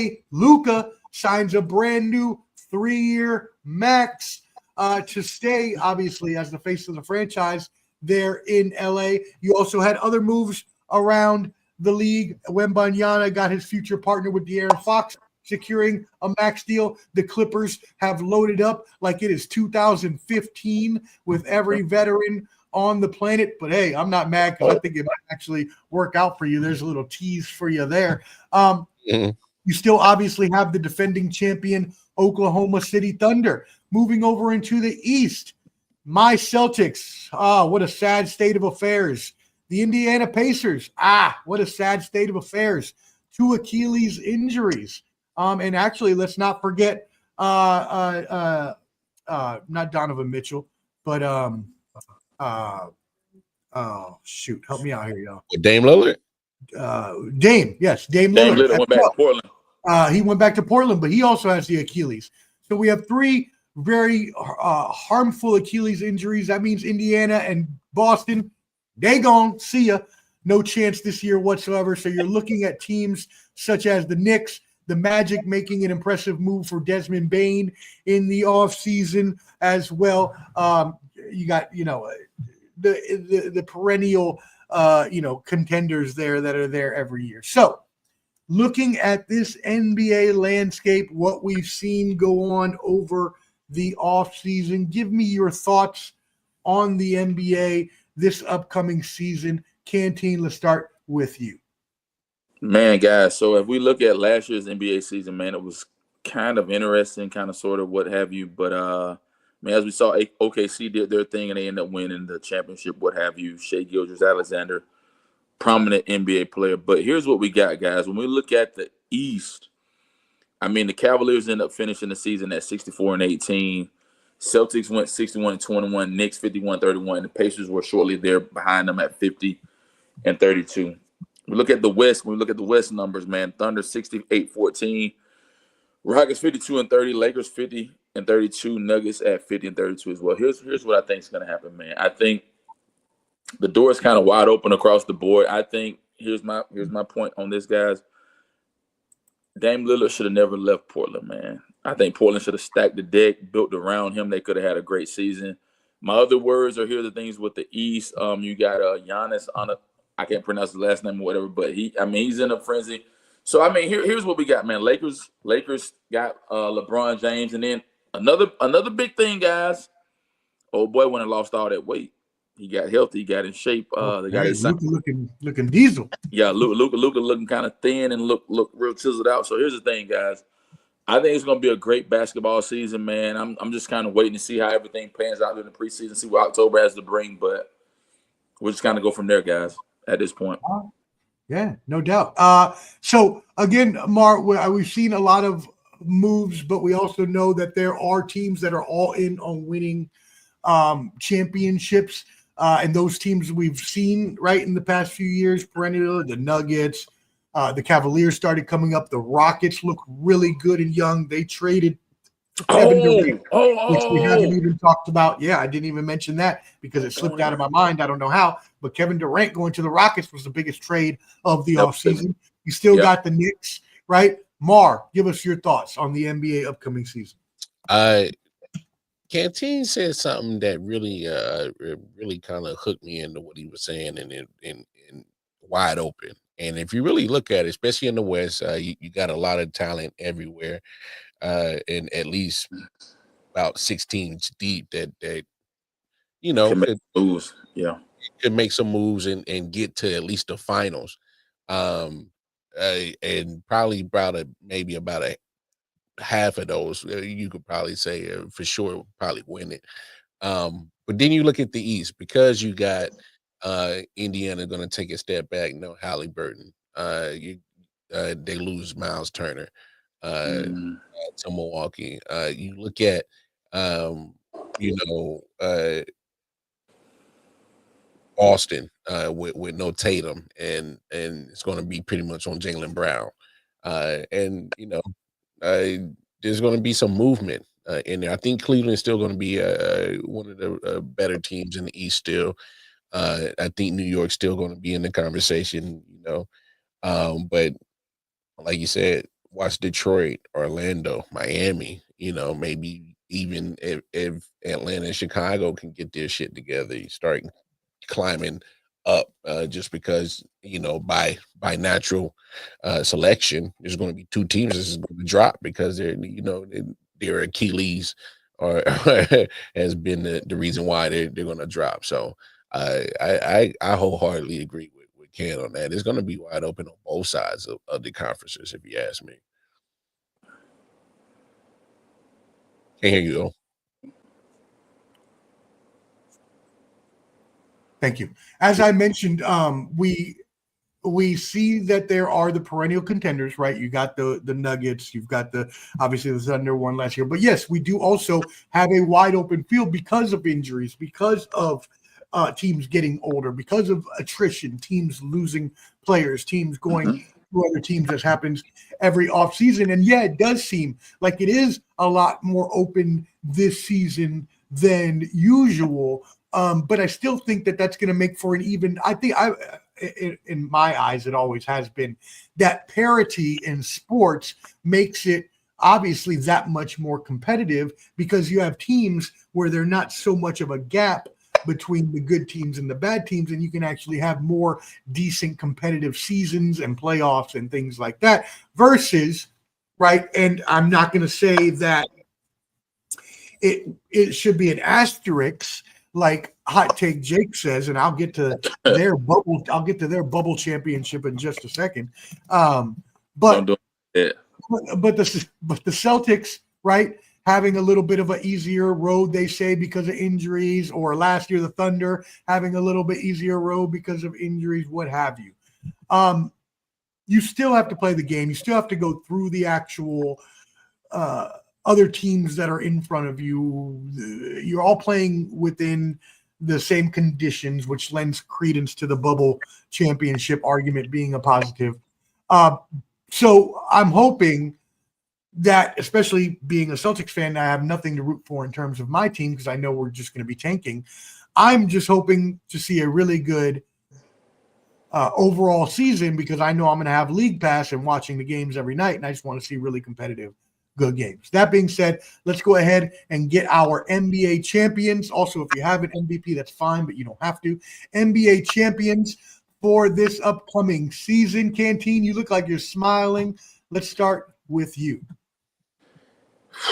Boy, that's just, I'm going against the grain, man. Oh, going against the grain. Out of the East, I'm going with the Knicks, man. The Knicks are long overdue. Whoa! The Knicks are long overdue. I got to go with the Knicks from the East. Man, from the West.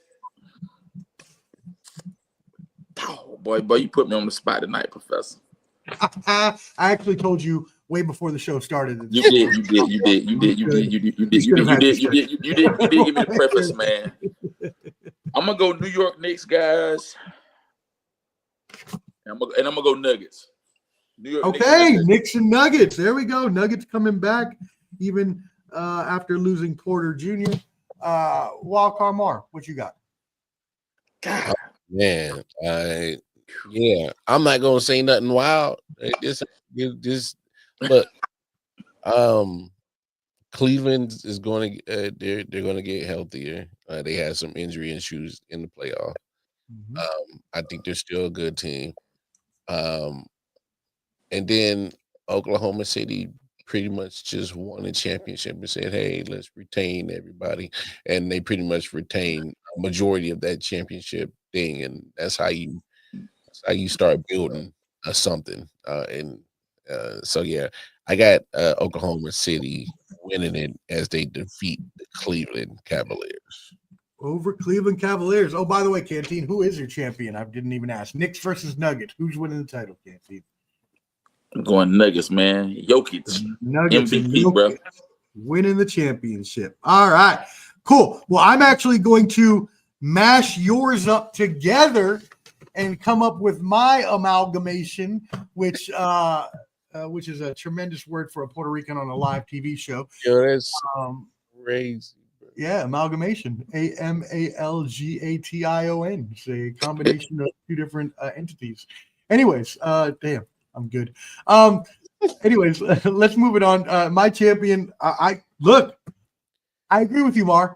The defending champions, if the old adage is, if it ain't broke, don't fix it, right? Unless there's some sort of injury that causes you to change your team drastically or some sort of makeover like the Celtics had to do with Tatum, you don't change it then. You just keep running that if you win a championship until you don't win any more championships. Don't do anything. Keep your team as is. If you can stay healthy, Holmgren already had his injury. Hopefully, SGA does not get any injuries. You got to go with OKC in the West. And in the East, I can't believe I'm doing it. I hate every fiber of my being and every cell in my body I'm hating right now that I am about to let the words New York Knickerbockers come out of my mouth and say Yes, that sir. they're going to the championship. I believe second year. You got Bridges, you got Towns, you got Brunson. They were this close. There's no Indiana. There's no Boston. Cleveland's there, but I don't believe in Cleveland. They don't ever get over the hump every year. They do the same crap. I'm being hot take Jake right now and joining Canteen. The New York Knicks will make the championship. And I say that because it also, as Mar puts his head down in disbelief, also brings me full, great, and utter joy to then announce that the Oklahoma City Thunder will sweep the New York Knicks, and I will be laughing all the way to an OKC two-time champion. Oh, so you just set them up to let them down, bro. That is Come on, man. Yo, that is so crazy. So you're going to let them get sweep, bring the brooms out, huh? In the sweep, not even a gentleman's sweep, just a sweep. Straight sweep with he's so disrespectful to all that. I know. All right, I'll give him a gentleman's sweep. That's fine. No. Keep it. That's funny. I love it. That's hilarious. All right, well, that's your NBA picks on the year. Thank you, gentlemen, for indulging me in that really early predictions. Polar Knights, shout out for tuning in. Says, as a barber, I love this show. It's every stage of beard growth. That's tremendous. And I just shaved mine today, sir. So you're getting the shave down. I literally just shaved a couple hours ago because it was kind of like a little rough. So you would have seen a little more growth. But we appreciate you tuning in. Make sure you check out all these lovely bearded faces and tune in with us and subscribe on YouTube. We appreciate you. All right, cool. What are your thoughts, by the way? You got any thoughts, Polar Knights, on the NBA season, the MLB season? What you got? College football, anything? Let us know. All right, cool. Let's move it in. Hold on. Let me make sure I didn't have any other, because I think I had one more sporting. Oh, that's what it was. College basketball tournament expansion. So they talked about expanding the NCAA March Madness, going from the current 68 teams and possibly going to 76 teams. This was shot down, but they are saying that it could be brought up as early as next year. Canteen, we're going to start with you on this one. How do you feel about expanding the NCAA March Madness tournament? Now leave it like it is, man. I no objection. I like what they currently have. You go from the 64, 32, and they keep dwindling down till you get to the Elite Eight, Sweet 16, Elite Eight, Final Four. Don't make any changes. If you make it, you make it. If you don't, you don't. No need to fix anything that's not broken. In my words, guys. If it ain't broke, don't fix it. Don't fix it. Well, I mean, it's one of those crazy things where it's like, oh man, we moved it from 64 to 68 because then y'all felt like it wasn't enough. So now you're like, oh man, let's move it from 68 to 72 or 76. 76. You know what I'm saying? And so it's like, man, it's even with the college football playoff. They just started the college football playoff. 4 ain't enough. Move it to 12.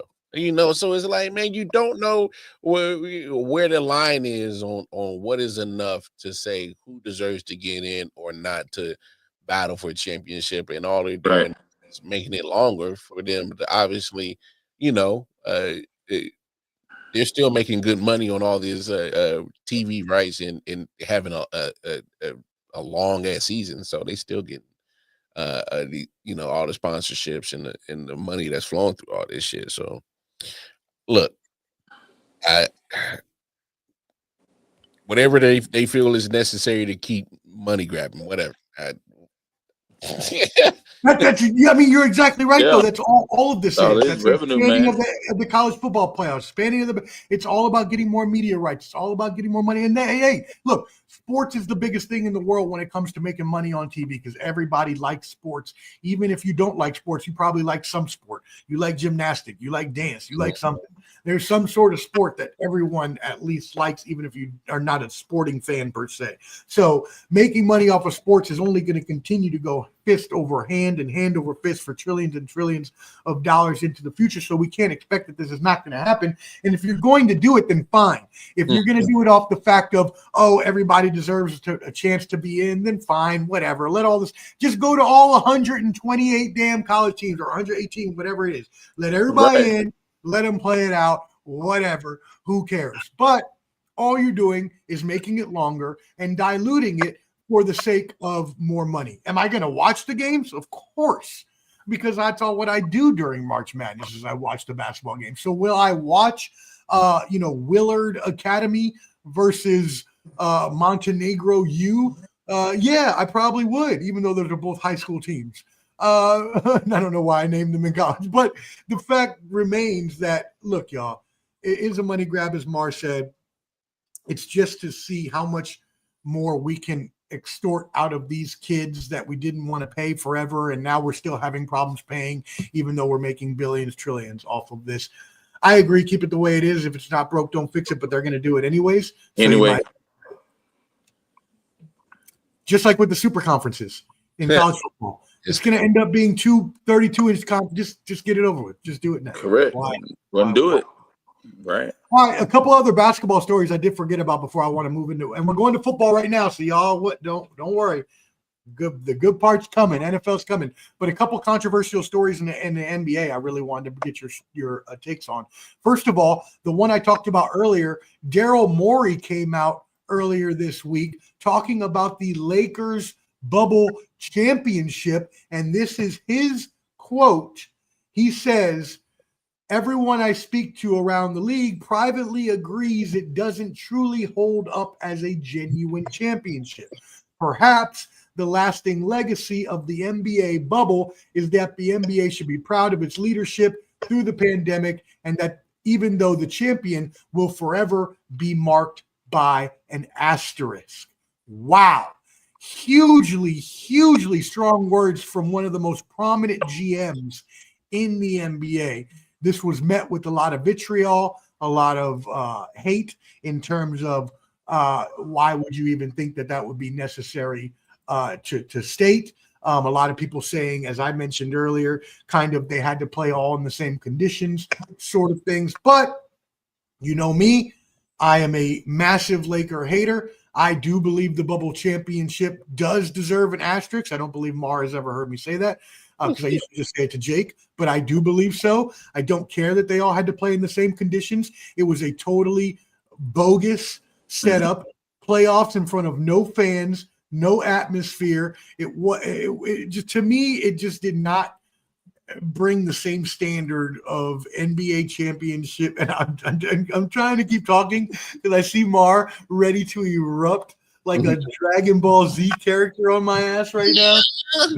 Pause. So Mar, go ahead. No. Contrary to popular belief, I've always been kind of one of the Laker fans that get shunned because I was like, man, that championship was so phony. Yes.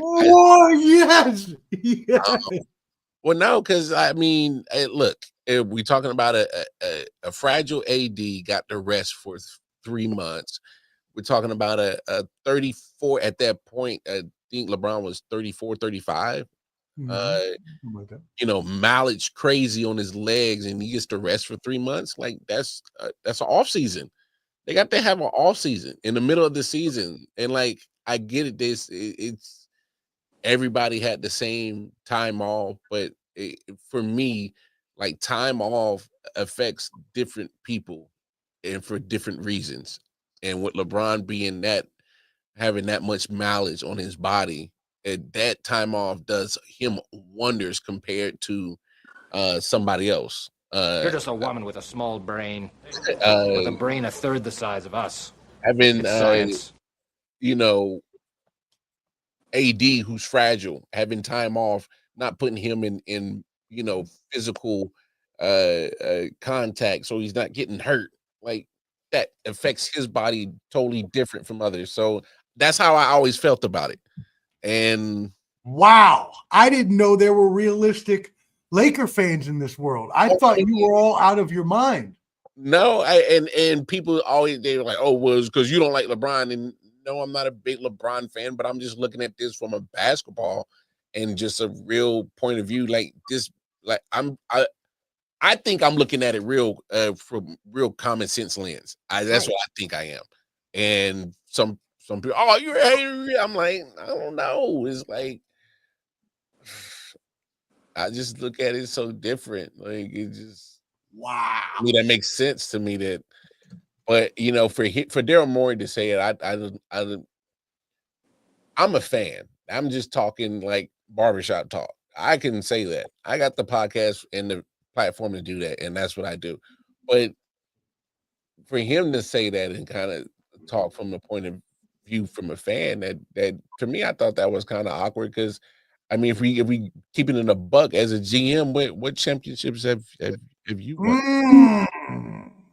And you have a direct line to affect how to get to a championship as a GM. So the direct line.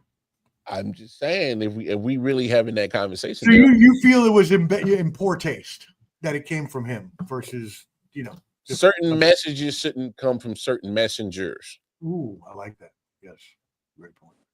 Okay. Speaking of, beautiful black people suffer, victimized by the oppressive. Hold on now, really? I guess even though we were tell free, them come on in. We were still slaves. Tell them come on in. We've been waiting on them all night. Message.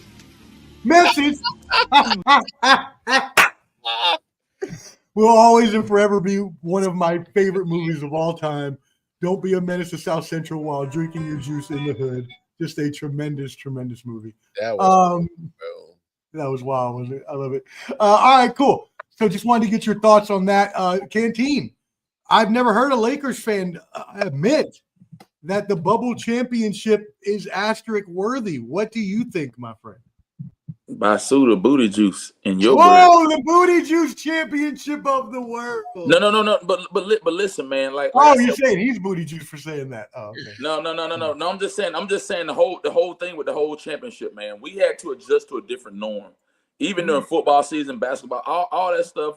You cannot enjoy a game without all the crowd antics and all the people pushing the game up and down the floor the duration of the basketball game. Right. I wish you could get. I thought you was bringing Jake on a few minutes ago. That's why I was getting all excited when you kept saying all this other stuff. But here's the thing. I wish. Boom. Man, I thought Jake was about to come on, but Jake is hype about that championship. He's a LeBron lover. He's all into all the madness and stuff. But hey, I don't even think they should have had a championship that year. I think they should have just said, hey, whoever won their conference, and then just kind of put a null and void for a championship and moved on. Okay, so you think they should have? But there was nothing that we could just say, hey man, the Lakers did. There wasn't. Right. Yeah, I hear you. Okay. All right, cool. Well, no, I mean, that makes sense. I understand that opinion completely. I already told you, the way that I feel that it was just a different environment, and I didn't even take into account what Mark said, which even makes my argument sound more valid, is the fact that they had so much rest in between time and how that can help old people especially. And injury prone people especially, you know what I mean? Speaking of old people, someone who just had to wake up to use the bathroom in the morning, Flores checking in from overseas. What up, bro? That's crazy. Was that mean? Because I said the old man got to get up and use the bathroom. Hey, shout out, Flores. We see you. Thank you for defending this country. Moving on. All right, cool. Let's keep it moving into another basketball story really quick. Gilbert Arenas was arrested and charged with running an illegal gambling business out of his rented mansion. He denies that he was released on bond after he pleaded not guilty. He says he only owned or rented the home out for these poker games, these illegal poker games that were held from September 2021 through July 2022 at an Encino, California mansion. He says that he collected rent through an intermediary while others played games, but he said that he did not actually participate. Obviously, we do not know that to be true, but the allegations also had pictures of, actually, you know what? I just got to show you this because it's hilarious. He's like, hey, look, I didn't have any part of this. I'm not involved in any of this. Yet, here's the pictures that the cops took of the poker table at Arenas Poker Club. Sir, Name on it. Sir, your name, your jersey, your number. You ain't know nothing about this? You ain't know nothing about okay, all right, hey. Gil, Agent Zero, you know I love you, brother. We're from DC. You know I love you. Mar. No, that's crazy, bro. What are your thoughts on this situation, Mar? What you think about this illegal? I ain't got nothing to do with none of this, but my name on everything, bro. Hey, Gil funny, bro. He you know, his content reflects his wild and crazy antics. So this is another one of them.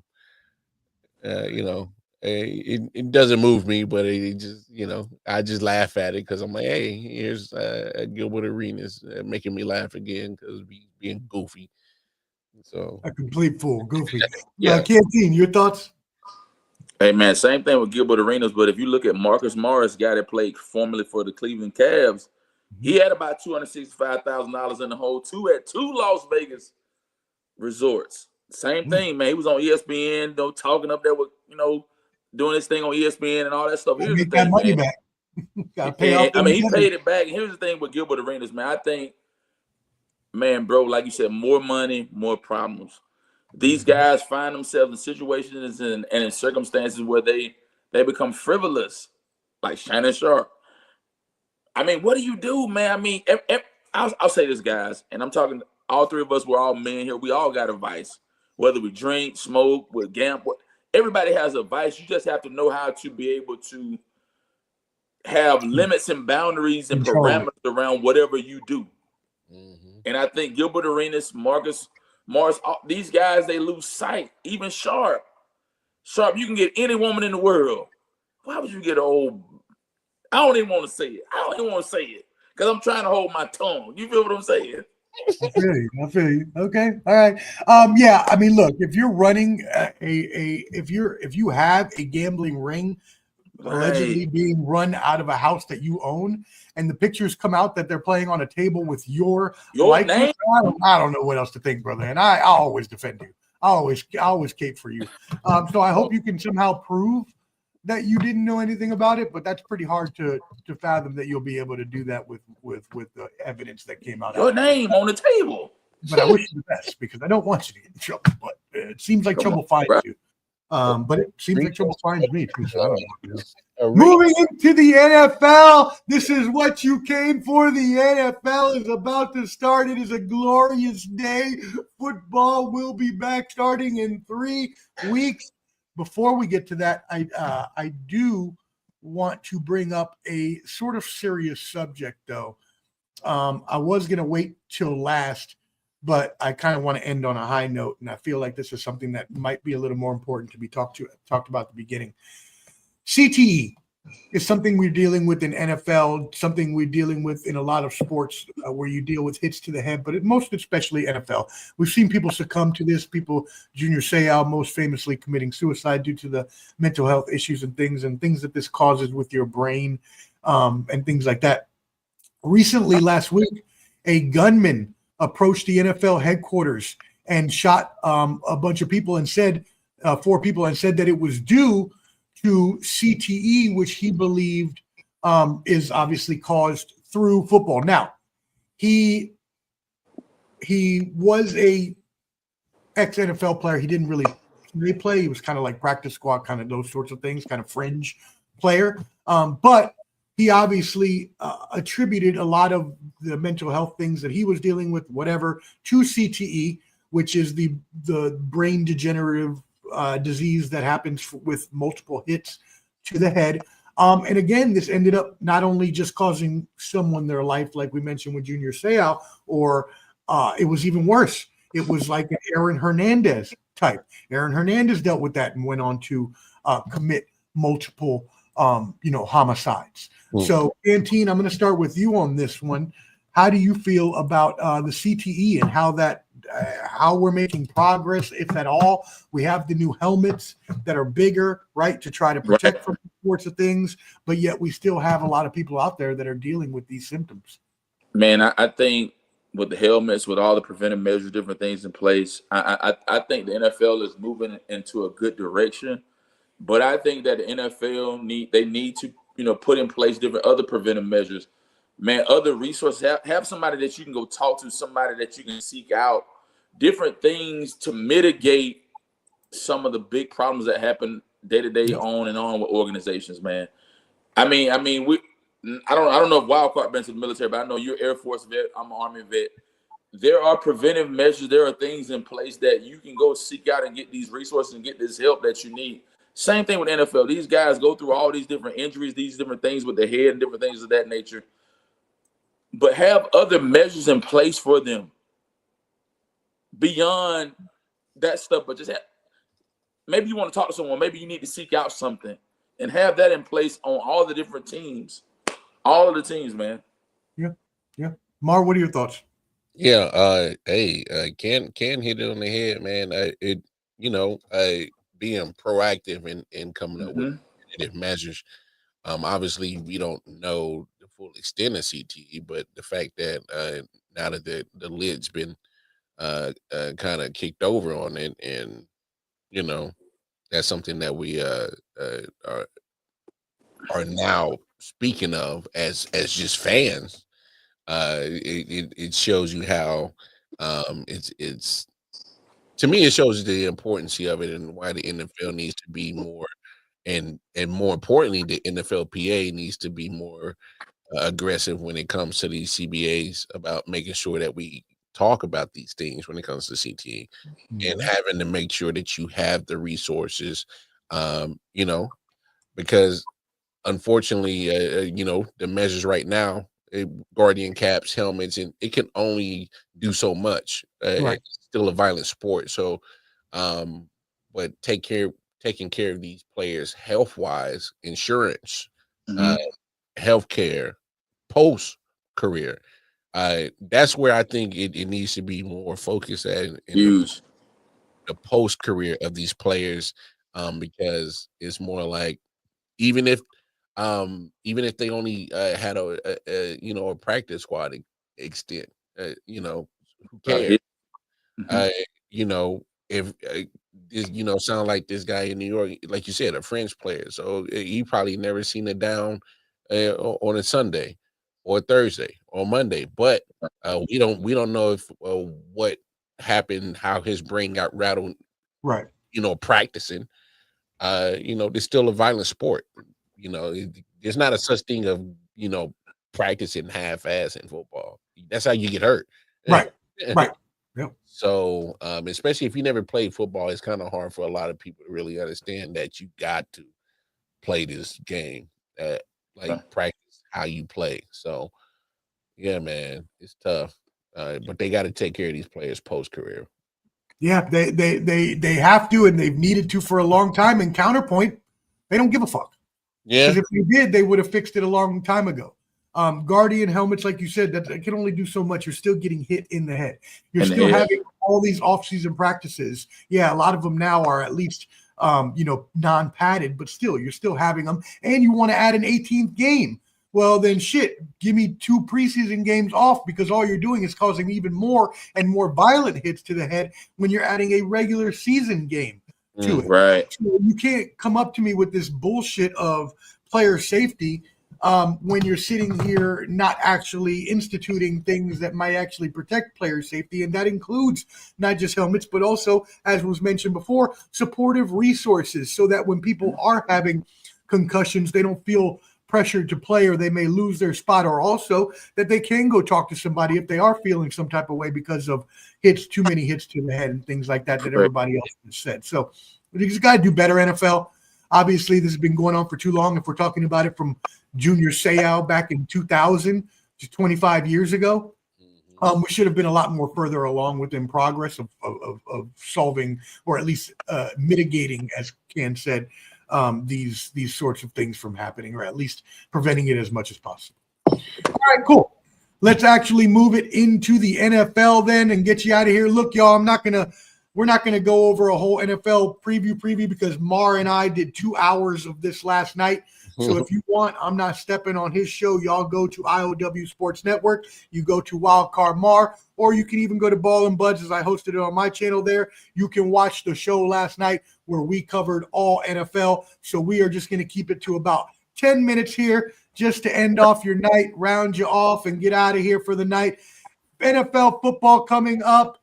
Obviously, we have our favorite teams, but let me give you the rankings. This is per The Athletic as well. And this was, just to let you know, pre-training camp power rankings. So this was 2 weeks ago. This doesn't take into account all the injuries that happened in the past couple weeks.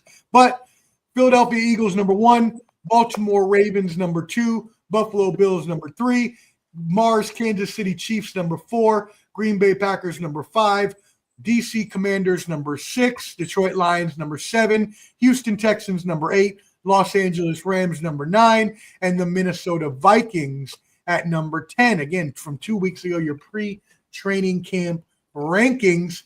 What are our thoughts on this, Canteen? We're going to start with you. What are your thoughts on the football season? Guys, I'm excited. I'm ready for things to go ahead and kick off. I mean, at this point, I mean, we've seen a few preseason games, how they, played out, what have you, blase.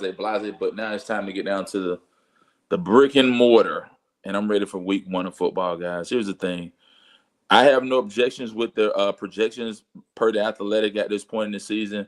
Here are my only qualms with the whole football season. I think this is a year and I'm going to come off the cusp. The Dallas Cowboys and Dak Prescott got to prove themselves. Nothing against anybody or anything, but you paid this guy all this money. Breaking news there. Thanks a lot, Ken. Listen, we didn't know that. That's every year.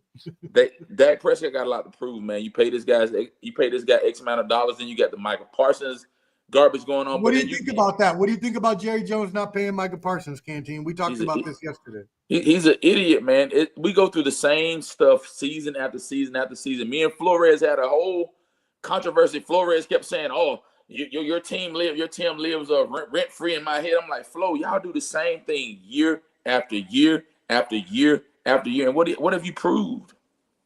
What have you proved? They can make some money. That's it. And Jerry's thinking about his pocket and thinking about what's best for him, but You got a guy. You got a guy reported to training camp. You didn't sign him. You ain't signed him. He showed him. He proved himself. You got another receiver. But what about your quarterback? What about your whole situation? And then the whole 30-year thing.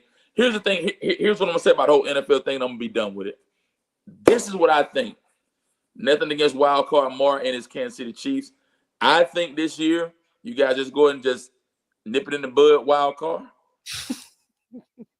But if the Buffalo Bills do not go past the AFC Championship, I got big problems with them. Okay. Are you saying that the Chiefs are what? They're not going to make the playoffs? Is that what you're saying? Oh, they'll make the playoffs. They'll make the playoffs. Oh, okay. They'll win the division. They'll make the playoffs. I think out of that division, I think Denver will be a wild card. Hear me out. Hot take, you should have been here. Here. This is the year that the Buffalo Bills must prove themselves, man. There's no way Josh Allen keeps doing this thing year in, year out, year in and year out. And I'm gonna give you a crazy take from the NFC. I think the Commanders jump over the threshold, fellas. This Commanders year. In the championship. Yes, sir. Is that to win the championship or to go to the championship? It's gonna be the Commanders and the Buffalo Bills. And the Commanders are gonna win? No, Bills are gonna win it. Bills. Oh, the Bills are gonna win. Bills. All right. So what you're saying is you're taking the Buffalo Bills in a revenge game from the 1990 what was that? 93 Super Bowl where the Skins beat the Bills? Yeah. Or was that the Bills? It was one of their 4 they lost. Man, it was one of the 4 of those years that they lost 4 in a row. Mar, what you got? I know we talked a lot about this last night. What you got? And by the way, if you have any storylines or anything you want to talk about as well, because Canteen, I know you want to talk about. I forgot. You should forgot Shador Sanders. Yes, we'll caveat on that on the back end. We'll come right back to it. Yeah, for sure, bro. No, I'm gonna keep it simple, man. They about to run that Super Bowl back, and Patrick Mahomes is about to get revenge. Wow. KC. All right. Philly is too damn good. They draft too damn good. They know when to move off of players. They thank you, CJ Garnett Johnson. Yeah, get the hell out of here. Thank you. So they know when to move off of players too. So they want to get back. Obviously, Philly wanted to get the revenge on the Chiefs from the last Super Bowl because they felt that it was unfair, even though they played on the same field. So now that the Chiefs got that embarrassment, they trust me. They want to get Philly again, and they want to win it and go back up on the scoreboard 2-1. So they're gonna run it back. But hey, the good guy's taking it home. Patrick Mahomes. He's bringing it back. He's bringing it. Y'all done pissed him off. The man that cut the mohawk off. He got Air Force One, black Air Force One energy right now. He's hearing all the noise and he's soaking it in. I'm trying to tell you. Hey, he's like, okay, y'all keep ranking me past not number 1. I'm gonna get you. Is that black Air Force One energy akin to maybe an RG3 black Air Force One? No. Make sure. First of all, RG3 don't even look like he'd never wear a black Air Force One. He don't even look like that. He don't look the part. You knew where I was going with it. All right. I'm just messing with you, RG3. You know you're from DC, so I like it. Let's go. Probably not even actually from DC, but he represented DC with you know what I mean. Anyways. All right. I'm actually, look, Mar, I said this to you on your program last night as we went through our picks yesterday. I agree with you. Philadelphia is just the best team in the NFC. They keep, as you said, switching players out. We talked last night about all the players they lost, but then how they just drafted and replaced them with all these good talents, Jalen Carter, Cooper DeJean, all these other ones. So Philadelphia, I can't see any team that would, the only other team that I can think of, and this was the other team that I had there that I thought about, okay, I kind of want to put them, and now that I'm thinking about it, I might actually just put them up there. You know what? I'm changing my mind. Changing my mind. The Detroit Lions having to replace coordinators and everything will get revenge on the DC Commanders and go to the championship for the NFC to play. I know Canteen's looking at me all crazy. I didn't want to go with the Eagles again. I just feel like that's just been picked too many times. So I'm going to go with the Lions. And they're going to play against the team that I picked last year that didn't go because, again, I had two teams in mind, and these are the teams I picked the last 2 years. I picked Buffalo 2 years ago on the Bottom Line Sports. I picked Baltimore last year. I am going with Baltimore again this year because at some point, we got to get over the hump, and Lamar Jackson has to win that championship. I am going with the Baltimore Ravens over the Detroit Lions for the NFL championship. Imagine he gets a ring before Josh Allen. People are going to go ape shit, bro. I mean, he should. He got 2 MVPs before Josh Allen got his too. Lamar Jackson's a better quarterback. I don't understand what there's not even look, Josh Allen is a great quarterback. Awesome. Amazing. He's not Lamar Jackson. He's just not. He's not as fast as him. He's not. I mean, their arm accuracy is. I mean, I guess depending on what you're talking about, long passes, Josh Allen, short passes, intermediate passes, Lamar Jackson. But it's just like no, just give me Lamar Jackson all day. Anyways, all right. Well, speaking of Lamar Jackson, let's talk about another quarterback in that veil before we get you out of here. I know this is something Canteen really wanted to talk about, so this will be our last subject of the night. Shedeur Sanders. And Mar and I talked about this on his program yesterday, the Late Night Owl, and how Mel Kiper went off justifiably so.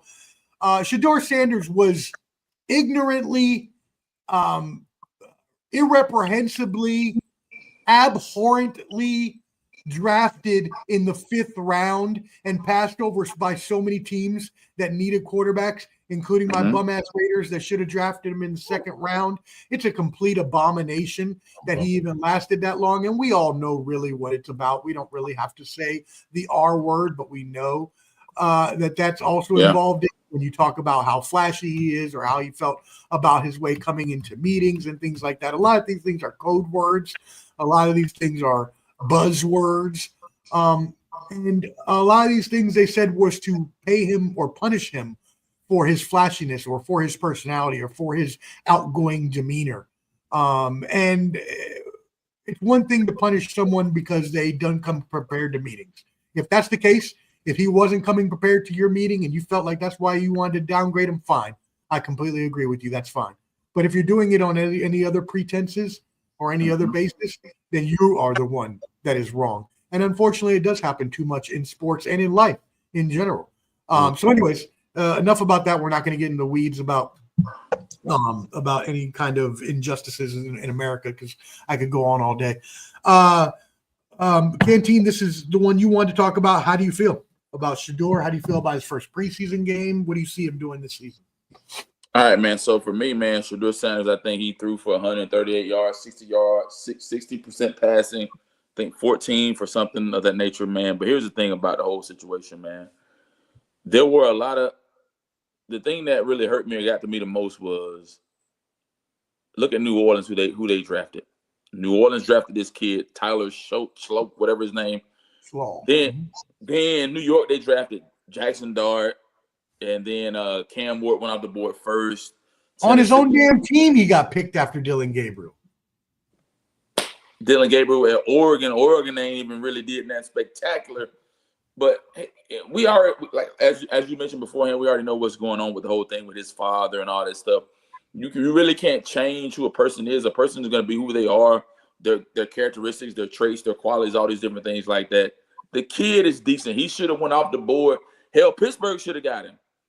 New Orleans should have got him. Your team should have got him. But your team ended up getting Geno Smith and paid him all this money and yada, yada, yada, and got Pete Carroll. But here's the thing. That's even more reason why you draft Shedeur and let him sit behind Geno Smith for a couple of years and then let him start. All facts, my brother. That would be too logical. I'm sorry. All facts, my brother. Here's the thing, man. What really got me on edge was this right here. Everybody's talking about it's preseason, but nobody's playing their starters like 3 and 4 series in a game. This guy went out, came to Carolina, showed out, put up numbers, did what he was supposed to do. But then on the depth chart, Flacco still 1. Kenny Pickett still 2. Dylan Gabriel still 3. Shedeur's at 4. Both of these guys are questionable. But then today, Shedeur had an injury, oblique, whatever. So we don't know. Here's all I'm gonna say at the end of the day. the signs of the time will show guys at least by week 4, week 5, were some of the teams that had an opportunity to pull this kid off the board. You passed him up. Bro, you can't tell me what's different between him and Jackson Dart. And then the Giants went to go get. They got Jackson Dart. They got Jameis Winston. They got Russell. Russell, make it make sense to me. We know.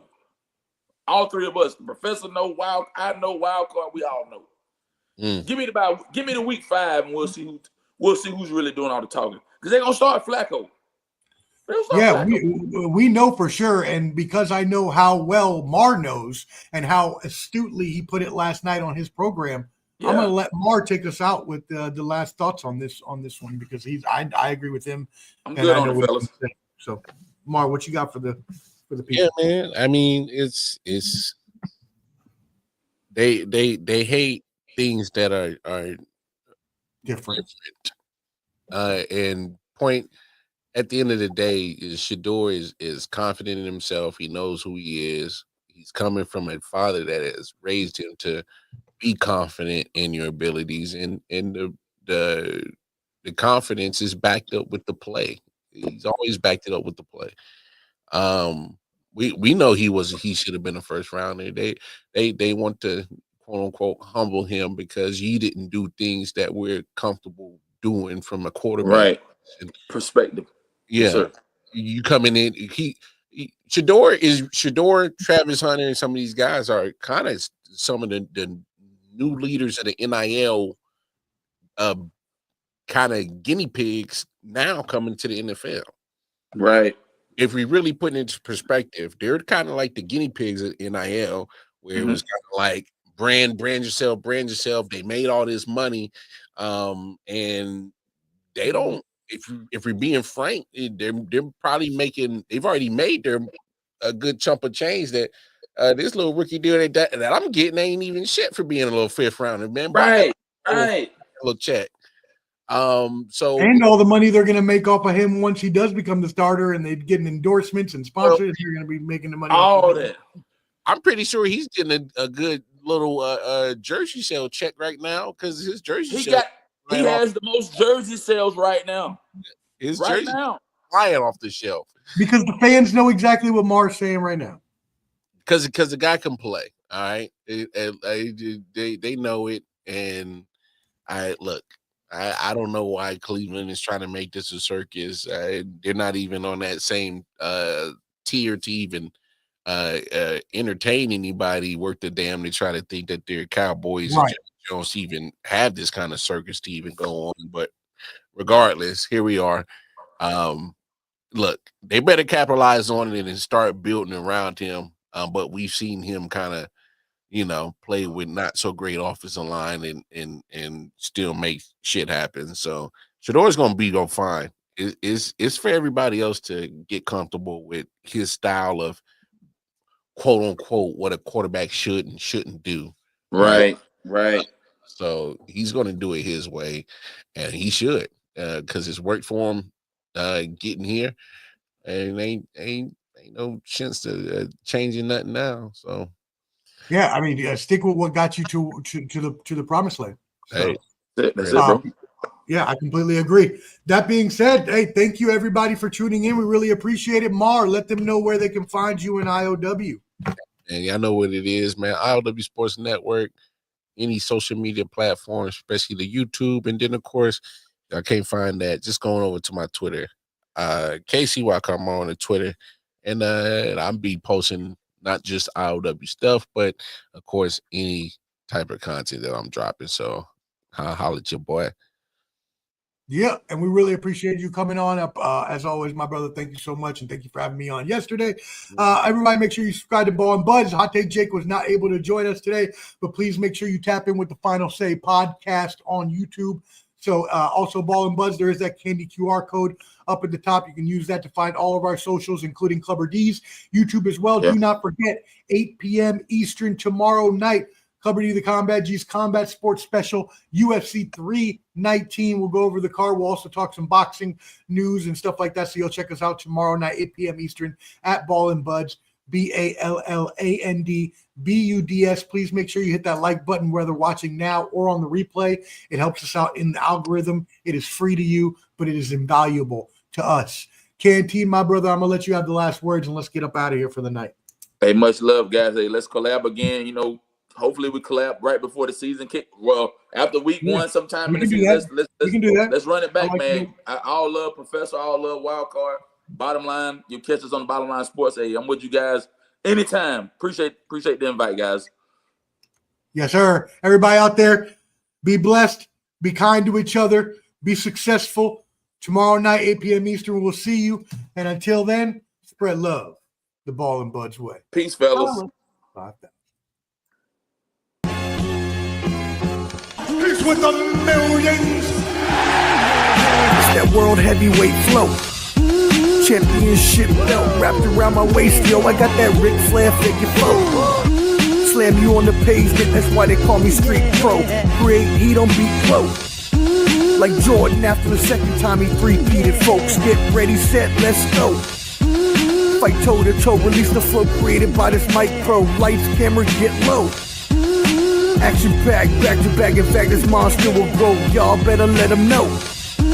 Man with the master plan, and you have no need to know. You came prepared, now get ready for the show.